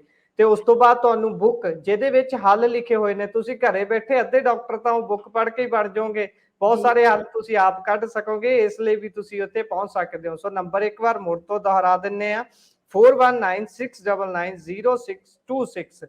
ਇੱਕ ਵਾਰ ਮੁੜ ਤੋਂ ਨੰਬਰ ਦੁਹਰਾ ਦਈਏ, 4196990626। ਇਸ ਨੰਬਰ ਤੇ ਤੁਸੀਂ ਕੰਟੈਕਟ ਕਰਕੇ ਆਪਣੀ ਰਜਿਸਟ੍ਰੇਸ਼ਨ ਕਨਫਰਮ ਕਰਨੀ ਹੈ। ਉਸ ਤੋਂ ਬਾਅਦ ਸੈਕਰਾਮੈਂਟੋ ਵਿੱਚ ਹੋਵੇ ਬੇਸ਼ੱਕ ਇਹ ਸੈਮੀਨਾਰ, ਬੇਸ਼ੱਕ ਹੋਵੇ ਯੂਬਾ ਸਿਟੀ ਦੇ ਵਿੱਚ, ਬੇਸ਼ੱਕ ਹੋਵੇ ਫ੍ਰਿਜ਼ਨੋ ਦੇ ਵਿੱਚ, ਕਿਤੇ ਵੀ ਹੋਵੇ ਤੁਸੀਂ ਨਿਸ਼ਚਿਤ ਹੋ ਕੇ ਪਹੁੰਚ ਜਾਣਾ। ਤੁਹਾਡੇ ਸਵਾਗਤ ਦੇ ਲਈ ਉੱਥੇ ਟੀਮ ਆਲਰੇਡੀ ਹੋਊਗੀ ਤੇ ਤੁਹਾਡਾ ਸਵਾਗਤ ਤੇ ਤੁਹਾਡਾ ਰੱਖ ਰਖਾਓ ਇਸ ਤਰੀਕੇ ਦੇ ਨਾਲ ਕੀਤਾ ਜਾਊਗਾ ਕਿ ਤੁਸੀਂ ਆਉਣ ਵਾਲੇ ਸਾਲ 'ਚ ਜਦੋਂ ਮੈਮ ਆਉਣਗੇ ਤੁਸੀਂ ਪਹਿਲਾ ਨੰਬਰ ਲੱਭੋਗੇ ਕਿ ਦਵਾ ਦਵ ਰਜਿਸਟ੍ਰੇਸ਼ਨ ਕਰਵਾ ਦਈਏ ਕਿ ਆਪਾਂ ਮੁੜ ਤੋਂ ਮੈਮ ਦਾ ਜਿਹੜਾ ਸੈਮੀਨਾਰ ਹੈ ਉਹ ਅਟੈਂਡ ਕਰਨਾ ਹੈ। ਇਹ ਗੱਲਾਂ ਅਸੀਂ ਕਿਉਂ ਆਖ ਰਹੇ ਹਾਂ, ਕਿਉਂਕਿ ਐਡਵਾਂਸ ਜੈਨੋਮਿਕਸ ਤੋਂ ਡਾਕਟਰ ਨਿਸ਼ਾ ਡੋਗਰਾ ਆਉਂਦੇ ਨੇ, ਪਿਛਲੇ 3 ਦਹਾਕਿਆਂ ਤੋਂ ਆਪਣੇ ਖੇਤਰ ਦੇ ਵਿੱਚ ਬੇਹੱਦ ਚੰਗੀਆਂ ਰਿਸਰਚ ਖੇਤਰ ਦੇ ਵਿੱਚ ਭੂਮਿਕਾਵਾਂ ਨਿਭਾ ਰਹੇ ਨੇ। Certified Canadian natural nutritional practitioner ਨੇ ਇਹ, ਤੇ ਲੰਬੇ ਸਮੇਂ ਤੋਂ ਸੇਵਾ ਕਰਦੇ ਆ ਰਹੇ ਨੇ, ਜਿਹੜਾ ਤੁਹਾਨੂੰ ਦੱਸ ਕੇ ਹੀ ਹਟਿਆ। ਸੋ ਹੁਣ ਮੈਮ ਤੋਂ ਅਲਵਿਦਾ ਚਾਹਾਂਗੇ। ਉਹਨਾਂ ਨੇ ਜਿਹੜੀਆਂ ਗੱਲਾਂ ਦੱਸੀਆਂ ਨੇ ਅਸੀਂ ਉਮੀਦ ਕਰਦੇ ਹਾਂ ਤੁਹਾਡੇ ਲਈ ਉਹ ਬੇਹੱਦ ਲਾਹੇਵੰਦ ਹੋਣਗੀਆਂ। ਸੋ ਮੈਮ ਤੋਂ ਹੁਣ ਚਾਹੁੰਦੇ ਹਾਂ ਇਜਾਜ਼ਤ। ਡਾਕਟਰ ਨਿਸ਼ਾ ਡੋਗਰਾ ਜੀ, ਤੁਸੀਂ ਸਾਡੇ ਨਾਲ ਜੁੜੇ, ਸਾਨੂੰ ਬਹੁਤ ਸਾਰੀਆਂ ਕੰਮ ਦੀਆਂ ਤੇ ਜਾਣਕਾਰੀਆਂ ਤੁਸੀਂ ਜਿਹੜੀਆਂ ਸਾਂਝੀਆਂ ਕੀਤੀਆਂ ਨੇ ਬਹੁਤ ਲਾਹੇਵੰਦ ਹੋਣਗੀਆਂ। ਤੁਹਾਡਾ ਬਹੁਤ ਬਹੁਤ ਧੰਨਵਾਦ ਜੀ। ਸਤਿ ਸ਼੍ਰੀ ਅਕਾਲ। ਸਤਿ ਸ਼੍ਰੀ ਅਕਾਲ ਜੀ।